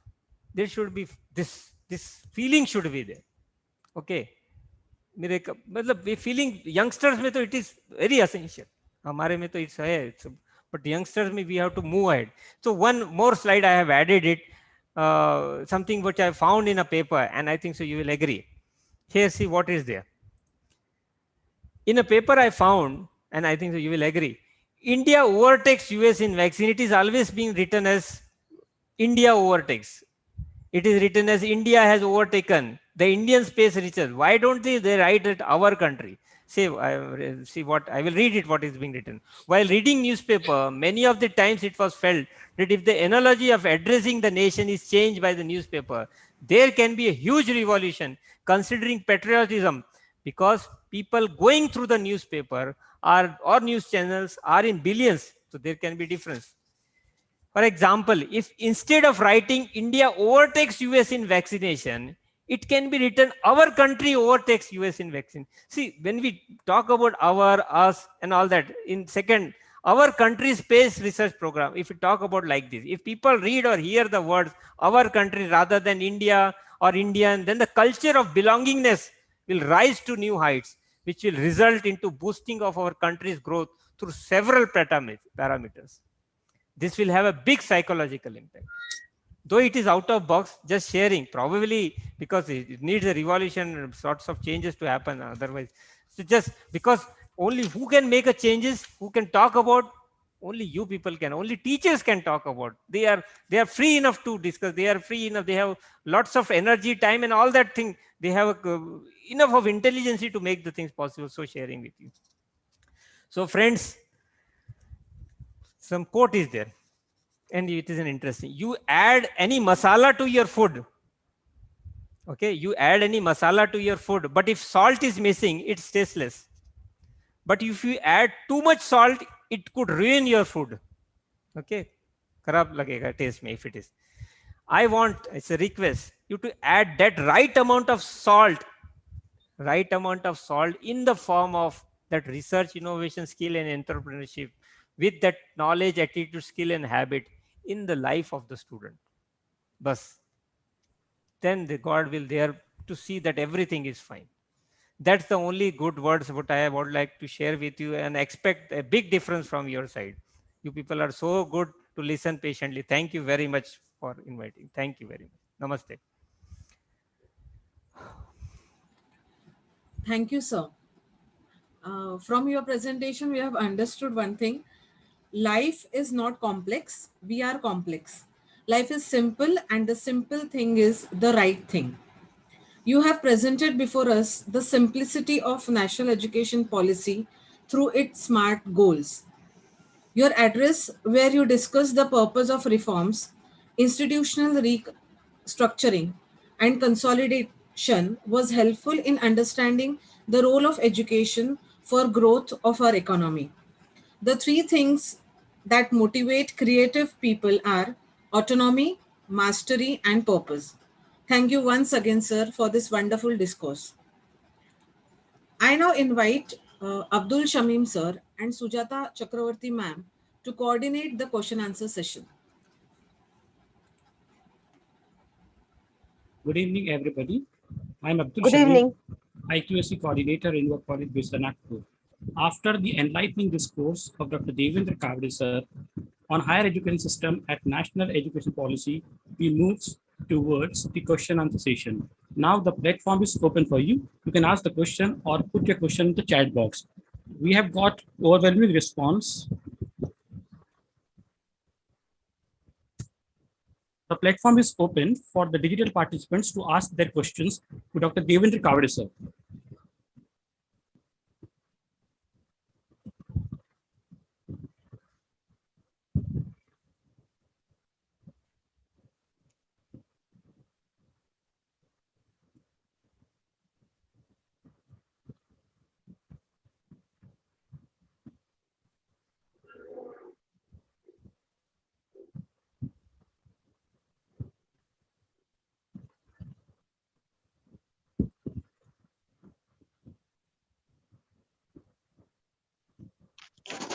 The participants should feel to ask the question. It is an interactive session. YouTube also, and YouTube also some questions must be there. Yes, ma'am. Actually, there is no question in the chat box. Actually, everybody is appreciating the discourse of Devender Kawday sir. They have really enjoyed. This is Dr. Sujata Chakravarti. I was also supposed to coordinate the question answer session. Now, what I found is there's just one request in the chat box of the Zoom platform. There's somebody from Agartala. He's requesting Dr. Kawday to share his PPT as he found it very informative and very excellent presentation indeed, but could not record it. He wanted to record it badly, but could not. So it's a request, Dr. Kawday, if he wants to share his PPT, then please do it, sir. And otherwise, people are pouring in appreciation on all quarters about the knowledge that you have shared, about the thinking mode that you have set them in. There is a participant called Sangeeta Ghate. She's saying that she's on the right track after listening to your lecture. She is already on the research mode and she will want to continue with that further. Otherwise, I think your lecture has been so well appreciated and so very clear. The clarity is so much, 100%, that there are no questions to put up as such. I mean, there are nothing in the YouTube chat box or the Zoom platform. But if people want to ask still, I think we can give them some time if Patil Madam says so. Yeah, they can unmute and ask. Even those who are interested, they can unmute. I can see Wadikar Madam also and Dr. Fagare, who is also a NAAC assessor. So if they can come up and ask some questions and talk to Devender sir directly. Now the platform is open for the digital participants. They can put their question to Dr. Devender Kawday sir.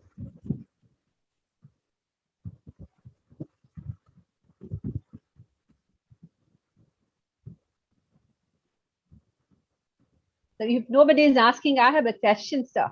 Jyoti Yeah. Patil, can Go I ahead, ma'am. intervene? My question is actually now in this NEP, NAAC has been given a very big responsibility. It will have a kind of a chief or a principal accreditor, and it will assign its job to other players.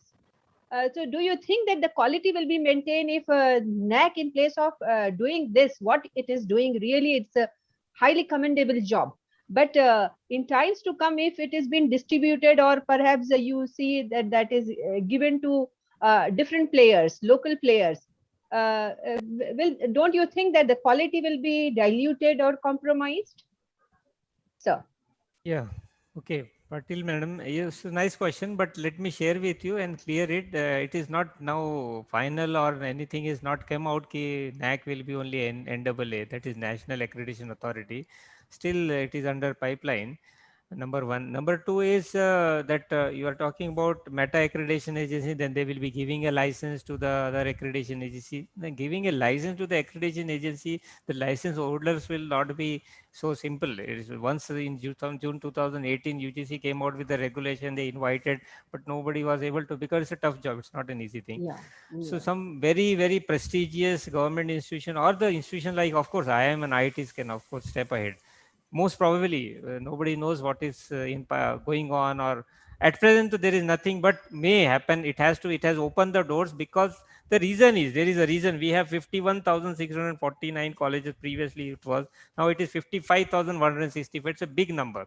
And ministry wants that every college or institution, of course they want to go with a multidisciplinary institution, and they want it to be accredited with certain criteria. So what they have bifurcated into teacher centric, research centric, and autonomous degree granting institution. So this bifurcation will be on the basis of accreditation only. So yeah, the dependency is there, and changes is in pipeline. 100% revamping will be there, and it will happen with the support of good stakeholders like you. Yeah, really hats off to the kind of continuous upgradation and updating NAAC is doing, and considering the situations of the colleges, the mass educational institution, rather than paying attention to class educational institution. That's really appreciable, sir. Thank you. Madam, there's a question here. Can I put it up now? From Praveen Bhagdikar.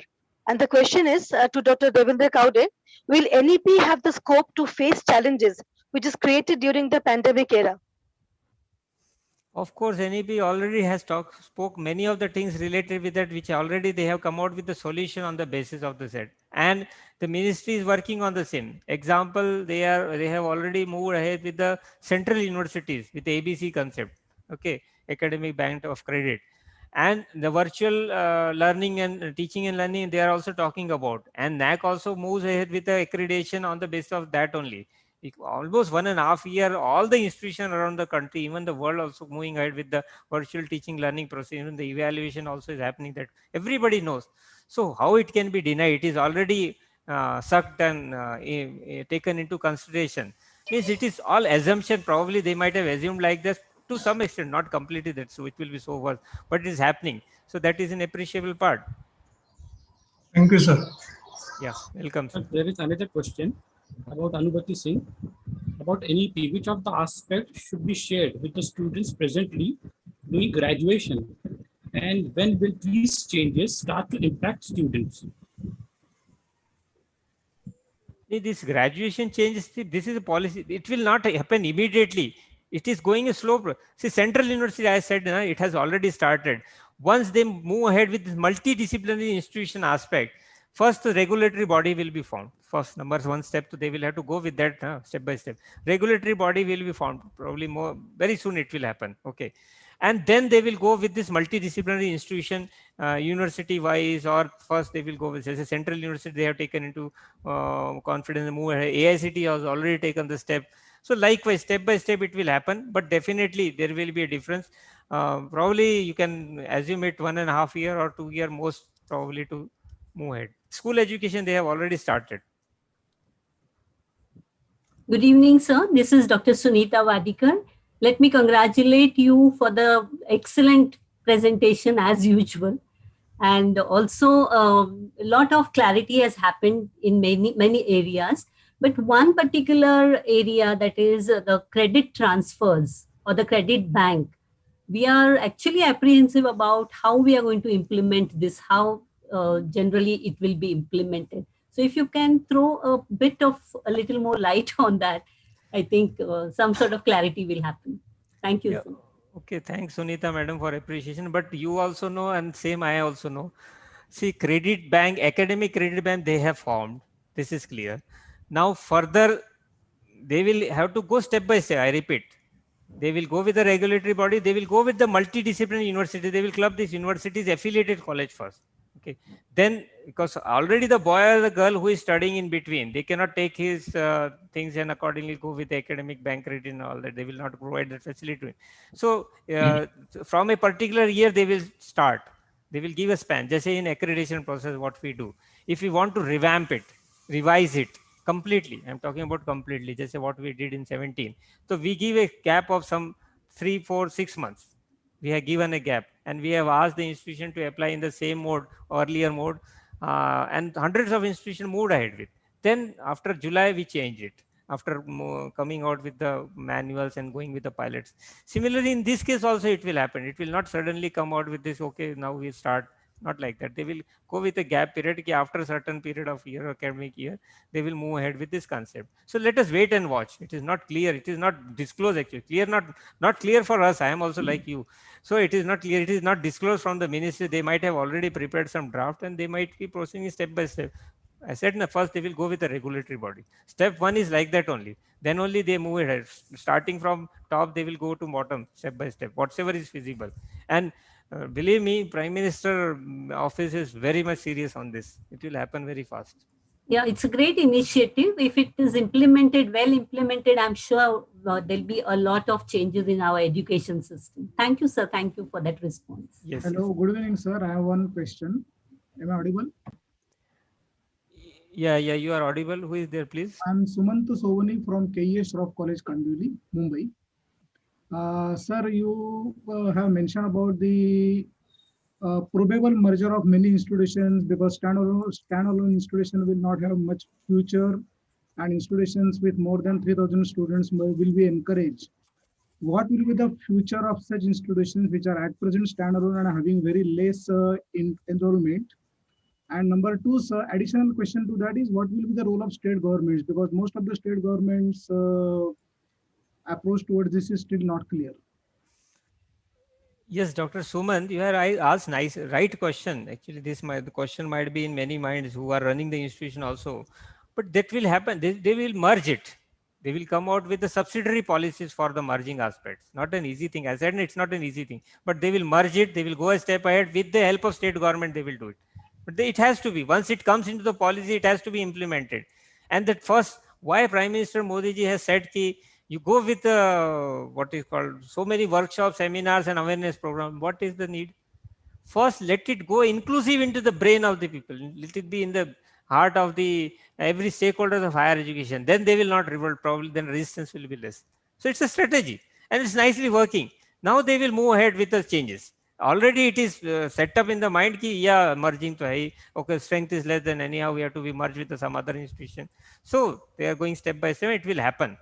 And with the less problems or the issues through the student, because they will be very much worried about the student, because they are the first person or the first outcome, what I also shared with you. It's like that. Thank you, sir. Yeah, welcome.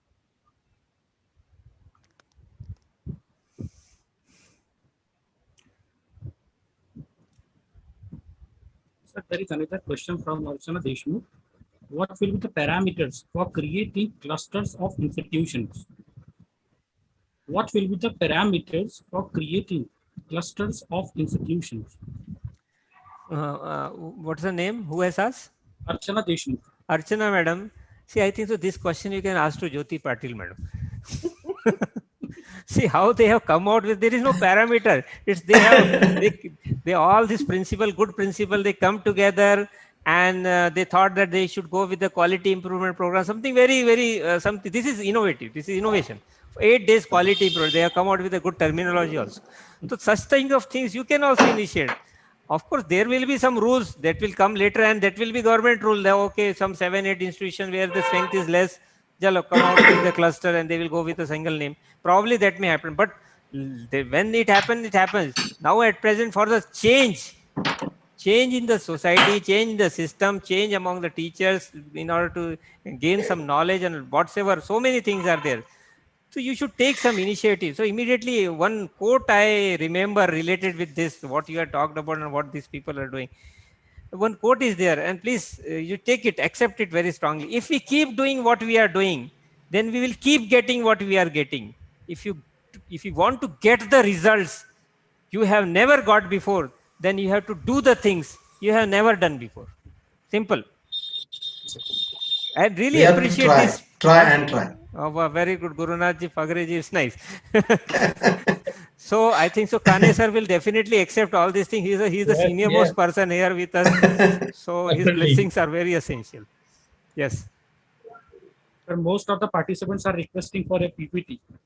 Yeah, of course we will. I think so. This is already live on YouTube, and Jyoti Patil madam. Yes, share there this. is no need of sharing. Everything is there in public view.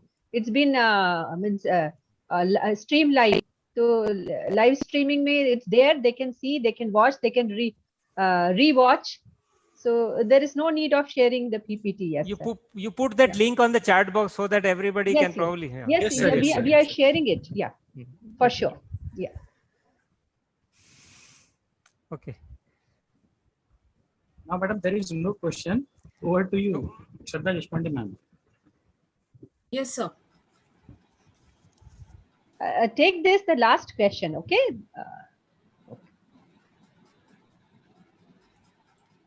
Shall we wait, ma'am, or continue? No. Ask the question. If the question is there, complete the question. There is no question in the chat box, in YouTube as well as in the Zoom platform. No, ma'am, I don't think so. Madam, there is no question in the chat box as well as in the YouTube. Okay. Please carry on then. Kane sir is waiting. Please. Yeah. Yes, ma'am. It is my privilege to invite Dr. Siddhivinayak Kane, sir, for the chairperson's address. Over to you, sir. Thank you. I think I am quite nicely audible. Yes. Yeah. Yes, sir. First of all, I would like to congratulate a team of 5 colleges for organizing this national level 8-day quality improvement program on National Education Policy 2020. This is the main important thing which is supposed to be discussed for another week, for another few days in this program. And we just heard a keynote talk of Dr. Devender from NAAC. And there is a lot of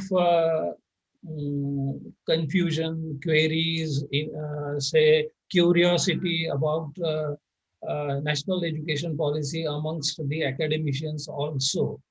Forget about the thoughts of common persons who are not academicians, who are just the other members of the society. They may not be knowing what is national education policy and what is going to happen in future and why it was necessary.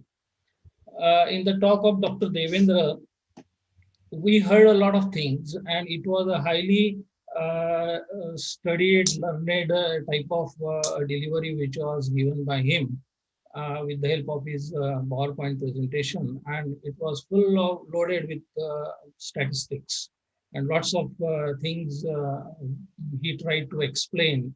And I realized that the flavor of his talk was more inclined towards the quality because he belongs to now a NAAC. He is one of the prominent officers in the NAAC. So much more concerned with the quality of the higher education institutions. So his talk was inclined, oriented, flavored with that type of the characteristic feature. So concerned with more quality.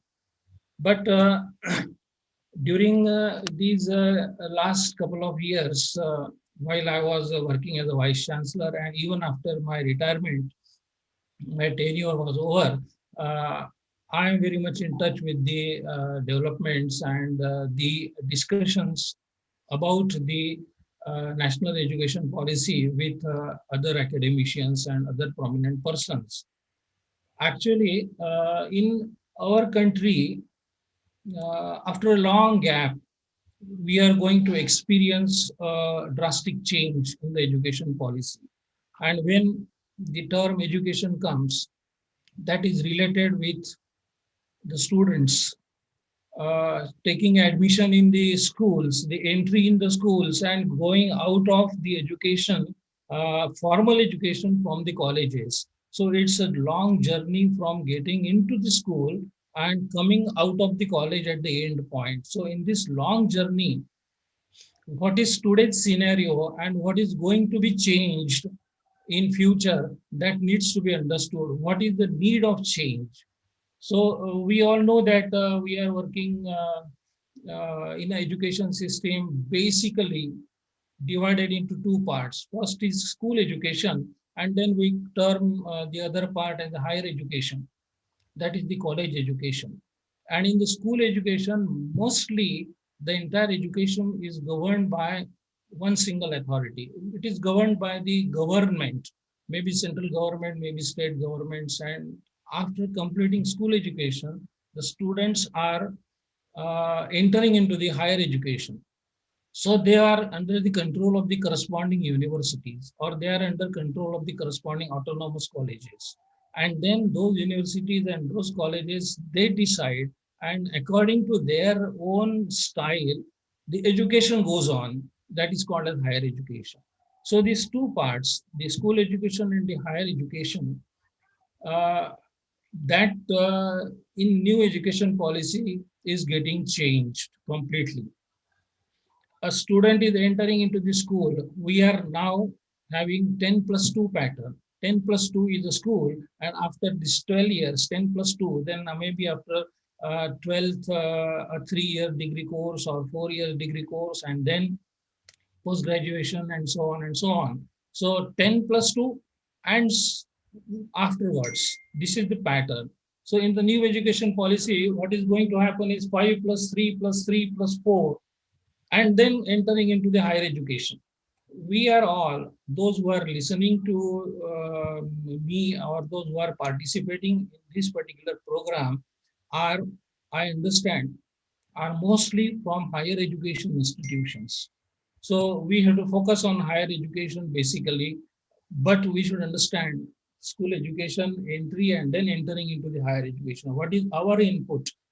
And then we shall give the output. What is our input? Our input is from the schools after completing the 12th standard. So in the new education policy, 5+3+3+4, that is the formula instead of 10+2. So if you make the addition, 5+3+3+4, it becomes 15. And 10+2 is 12. So 3 more years are added. So these 3 more years are added not at the end, but in the beginning. The first standard study starts at the age of 6 years. And then from 6 years, he continues, the boy or the girl continues his education. But before 6 years, students go to the nursery class, the kindergarten or Bal Mandir and so on. So in the new education policy, compulsorily 3 years are added in the initial stage. The students are getting, the boys or girls are getting entry into the education at the age of 3. So that is not an education, that is a play school, you can say. So they enter into the institution for 3 years, they just play. They are not directly educated. Indirectly, everybody is getting educated every day. So that 3 years are added.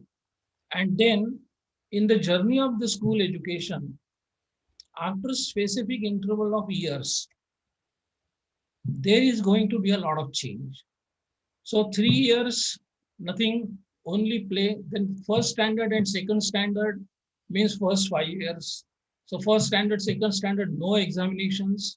And after the completing these first 5 years of the life, student is entering into the bunch of next 3 years.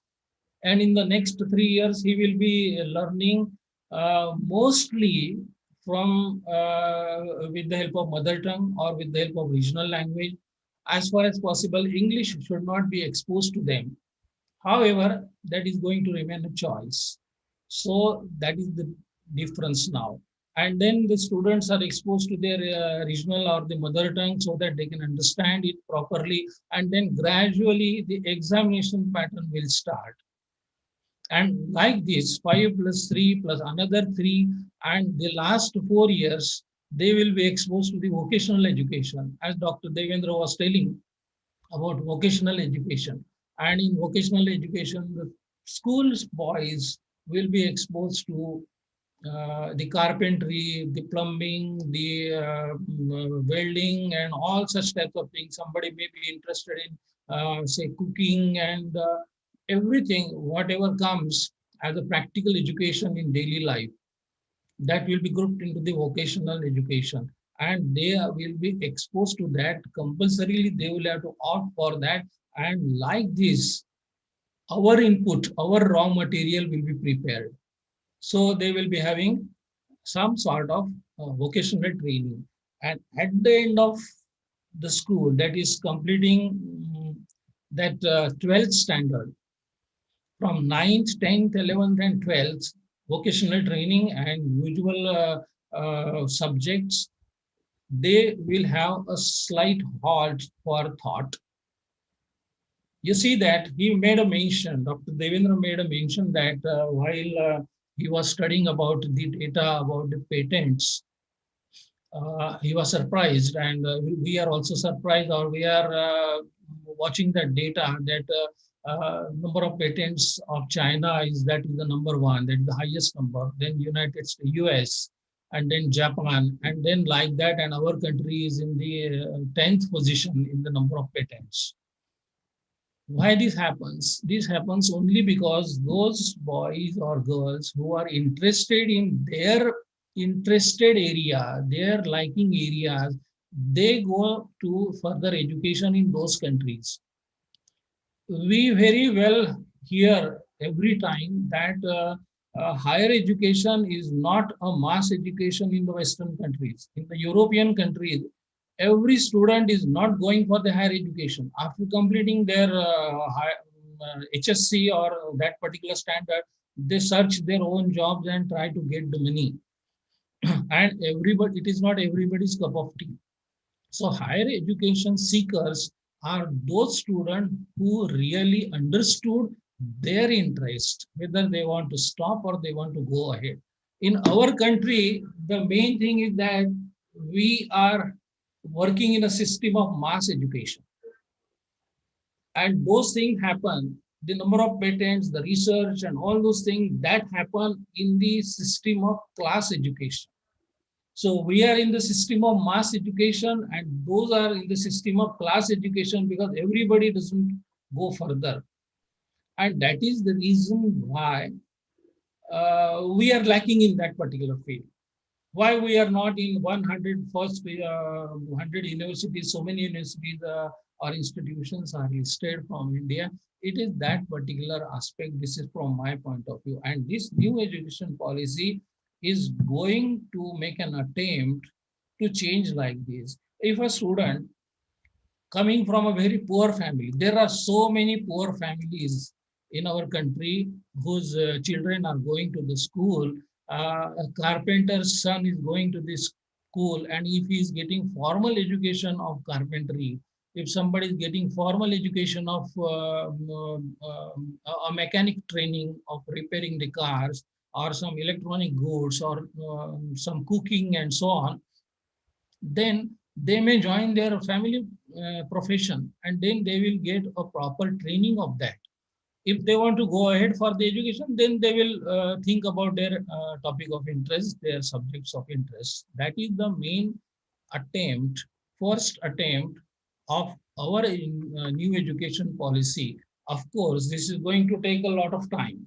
It is not that from 2022 the scheme started and it is going to show the results in another couple of years. It's not like that. It will take a lot of time.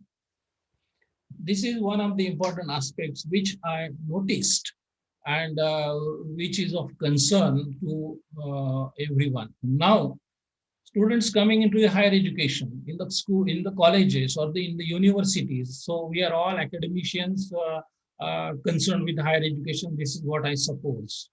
And if they enter into the colleges, the entire structure needs to be changed. As per the new education policy, if somebody is entering into the college, we ask the student in which course you have taken admission. He is saying, I'm taking admission, or I have taken admission for the BA, Bachelor of Arts, Bachelor of Science, Bachelor of Commerce, like that. But now this is not going to happen. I have taken admission in graduation, that's all. Graduation without that label, arts, science, commerce, and so on, because he will be given the freedom to choose out of 4 or 5 subjects. Suppose 5 subjects are fixed, or 3 subjects or 4 subjects are fixed. Then he will have a freedom to choose one political science, physics, then he can choose music, and then he can choose another subject of biology of his choice, and then he will be having a hybrid mixed dish of subjects with him, and then he will start his education. So political science comes in the faculty of arts now in our today's scenario. Physics is in the field of science, music in the field of arts, you can say. So he is having everything in his dish. One subject here from another subject from there, another subject from there, and he starts his education as a higher education. This is the new education policy. And that is why after completing his graduation, in which subject, in which faculty you are graduated, it will be a very confusing type of an answer for him.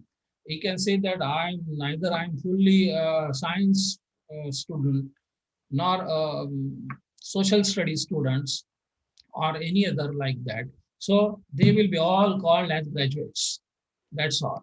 A graduation first year, graduation second year, graduation third year, as well as graduation fourth year. So new categories are formed. If somebody wants to stop the education after first year, today he is losing everything about his college because he has stopped first year education. But then he will be getting certificate. If somebody is stopping at the end of second year, he will be getting a diploma of graduation, certificate of graduation. And if he completes 3 years, then he will be called as graduate. And if he completes another 4th year, he will be called as a research graduate. And then he will be entering into post-graduation according to his wish. If somebody completes 4 years and entering into post-graduation, he will have to do only 1 year course. If somebody is doing post-graduation after 3rd year, he will have to do 2 years of post-graduation. So that is the broad perspective of the higher education, new policy of the higher education. Why is it going to be beneficial? This is our question. It is going to be highly beneficial because we have to solve the 2 problems in one single stroke. One problem is that we do not have to stop our mass education. Another problem is that we like the class education. we want that the students who are really interested in a particular discipline, they should enter into the colleges and learn that. Now what happens, everybody is dragged from 10, 1, 2, 3, after getting into the 9th standard, there is a lot of tension in the family, mother and father, they get serious. 9th, 10th, then 11th and 12th, 4-year emergency in the house, in the family. And then after 12, whether he likes or he doesn't like, whether he understands or he doesn't understand, he enters into the college. Mostly students try to enter into the professional courses. If they do not get admission, then they try to enter into these traditional courses, and then they have a restriction. Then they have a limited choice. If I enter into BSc, I have a limited choice. Even if I like, suppose I like to study Indian constitution or the criminal law, that's the only subject. I do not want to become a lawyer, but I just want to learn what is criminal law. Then I should be able to learn that. And this is how the students will choose, and they will be entering into that particular system. So that is one of the greatest advantages of this particular implementation of a new system. This is what I feel, and our policymakers have tried to manipulate that class and mass, both the things, in one single stroke. Nobody is deprived of any education, but automatically classification will be done. So all these things are there. And now while doing all these things, as Dr. Devender said, that quality is not something which needs to be compromised. So there should be a quality. There should be a sort of an institutions. Now, if somebody is trying to take in his dish of education, this subject, this subject, this subject from all different faculty, educational institutions, they will have to change first themselves. There should be multidisciplinary educational institutions. So, for example, if somebody in Nagpur wants to take admission in Institute of Science and wants to take political science or history, then Institute of Science principal will say that, I'm sorry, we do not have history as a subject in our college. Somebody is taking admission in some GS Commerce College, and the Commerce College principal will say that this is just a commerce college, so you have to take all the subjects regarding management and commerce and like that. You are not taught other subject. That should not happen. For that, clustering will be required. Some sort of arrangement will be required, which will take some time. And if that will take some time, this new education policy will really be in, you can say, action after thinking about this thing. Then another thing is that in our, these are the gray areas. What is the best thing? I told you that students will be able to decide their own line of interest as well as their parents. And then they will really go for the becoming a good citizen, good educated citizen. Now a boy who has become engineer is working in the bank, who has nothing to do with what he has learned in the colleges. So these are the situations which we are facing, and new education policy will try to abolish that particular lacuna.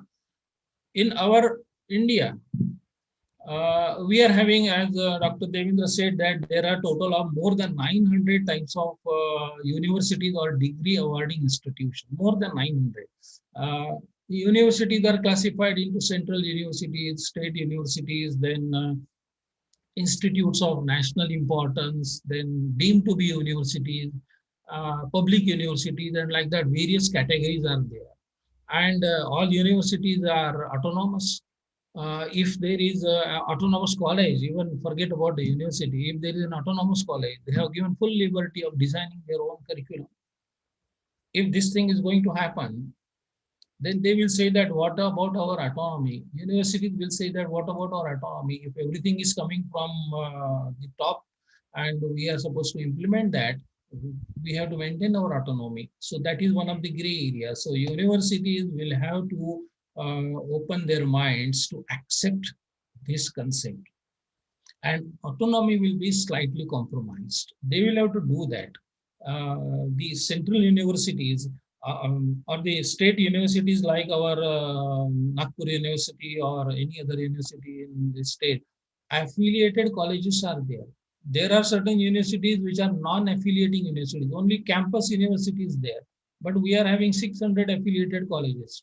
And these 600 colleges are hybrid type of. Some of the colleges are exclusively science colleges, exclusively commerce colleges, or arts and science, or arts and commerce, and like that mix. So that system will have to be changed in future. So that is our new education policy, and the students entering into this particular machine, this particular system will come out with more better polished way, in a more better polished way. Understanding the subject in the mother tongue is more easier than understanding it in English. This is realized by the policymakers. So they have given that particular freedom. And that is why that is a new thing. But because of this heterogeneity of types of institution in our country, heterogeneity of languages in our country, a child from Tamil Nadu will learn in first few years in Tamil, and as soon as his father is transferred from Tamil Nadu to Maharashtra, he will be transferring into a school. But if it is compulsory, then he will have to learn Marathi. It will be very difficult. Or from one state to another state, or getting a job from one to another. So English you cannot abolish. So at one particular time, at one particular stage, the language will play a very important role. So that is again an experiment. All academicians like we people have to wait and watch. We are prepared. It is the excellent policy. With the help of this policy, we are absolutely sure that the entire education scenario will change in a positive direction. Only thing is that some cooperation is required. Many colleges are running without teachers. There needs a cooperation from the government to appoint the teachers, make them well equipped, at least from human resource point of view. There should not be any scarcity of teachers. There should not be any scarcity of teachers in the schools also. I have seen so many schools with only one teacher teaching from standard 1 to standard 4th, or standard 1 to standard 6, only one teacher. And government school, of course, in the remote villages, and that teacher has to do so many other duties. When there is a census, we will have to go out and collect the data. When there is something else, when there are elections, we will have to go for making the election cards and so on. And they are taken for other jobs also other than teaching. That needs to be changed. The teacher means 100% teacher. 24/7 he should be a teacher.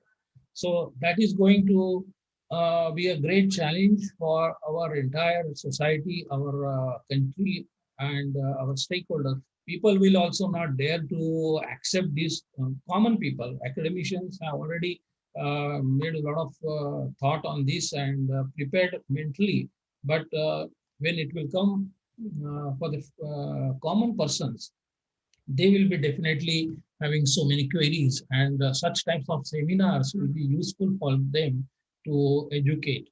I'm very much happy that in the next 6-7 days, on various different angles of this national education policy, the eminent persons are going to talk on specific focus, making a specific focus on specific area.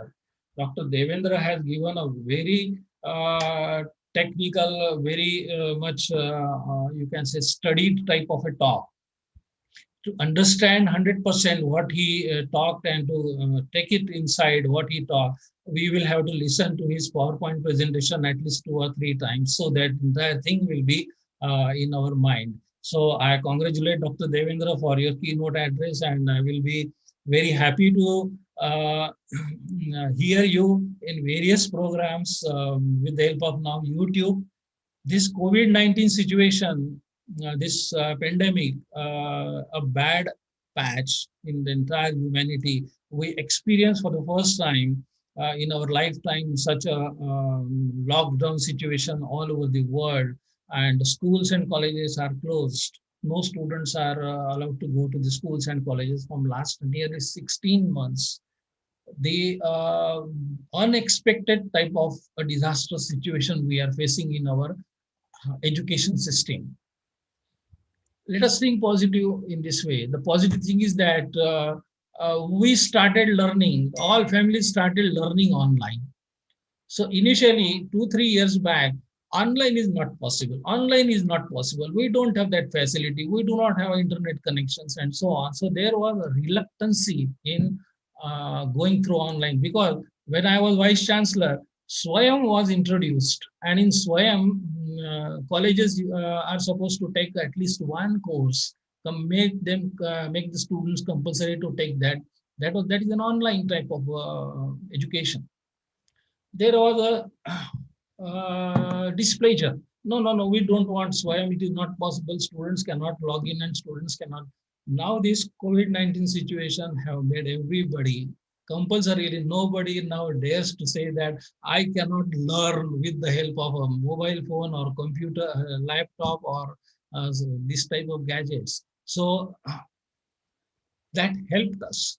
Now, making education interdisciplinary, it will take a lot of time. But what I can say that if some boy is taking admission in 2022 in GS college and asks the principal, sir, I want history, I want to learn history, then GS college principal will say that, don't worry, my boy, you get admission in my college, history will be taught to you on your mobile phone. I do not have any history department or in political science department. You do not have to worry. We shall make an arrangement to teach you that subject. So that is one of the greatest advantage for new education policy, for implementation of new education policy. Automatically, the experiment was done, which was successful. So once again, I congratulate the team for arranging such type of a program. And thank you very much for inviting me as a chairman of this inaugural session. So this inaugural session, from my point of view, is such a great that the opening batsman, Dr. Devender, scored century from my point of view. And that's why I'm absolutely sure that this program is going to be a great success in this week. Thank you very much. Thank you. Thank you, sir. The whole purpose of education is to turn mirrors into windows. Before embarking on your higher education journey, all you have is your own experience of school education. Education opens a window to leaders near and far throughout history and lets you understand the world in a deeper, more complex way. Of course, we have understood this. Learning is not attained by chance. It must be sought with ardor and diligence. I do not intend to end our journey with a vote of thanks. Rather, invite you to accompany me for the next 8 days, which I assure will be full of enlightening discourses towards our academic and administrative pursuits. However, silent gratitude isn't very much to anyone. With a thankful heart, it is my proud privilege to propose the vote of thanks on this August occasion. I take this opportunity to express our profuse gratitude and sincere thanks to Dr. Devender Kawday as the most revered personality in academics. His valuable insights he has expressed on this occasion has set a benchmark for a series of resourceful and illuminating discourses that will no doubt serve our institutions in good state.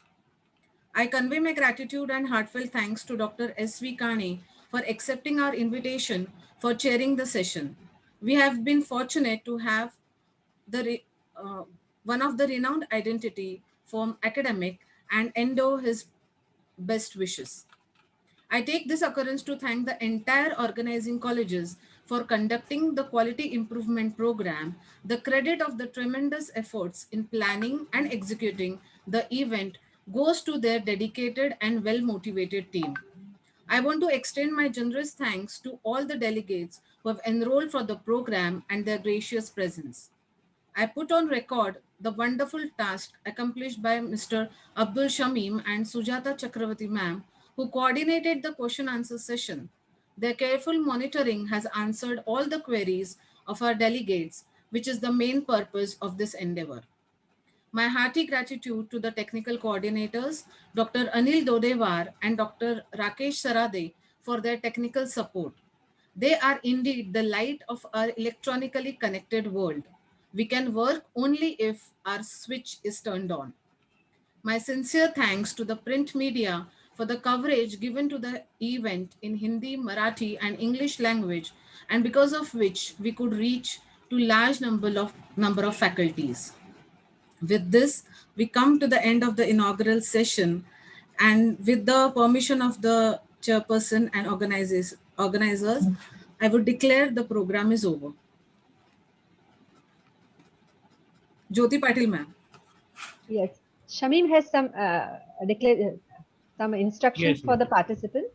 Okay. And once again, my sincere thanks to Dr. Devender Kawday, who has been all through attending. He has so many assignments, and Kane sir, who has been there since beginning and listened to everyone.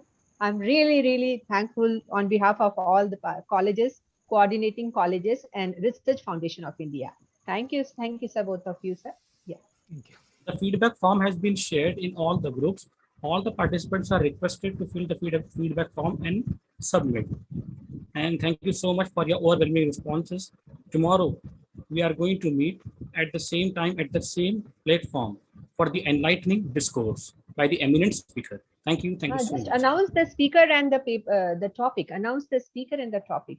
Anuruddha Deshpande will speak on structural changes in NEP. Yeah. Okay.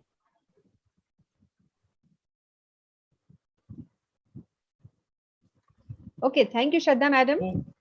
Just a moment. Welcome, ma'am.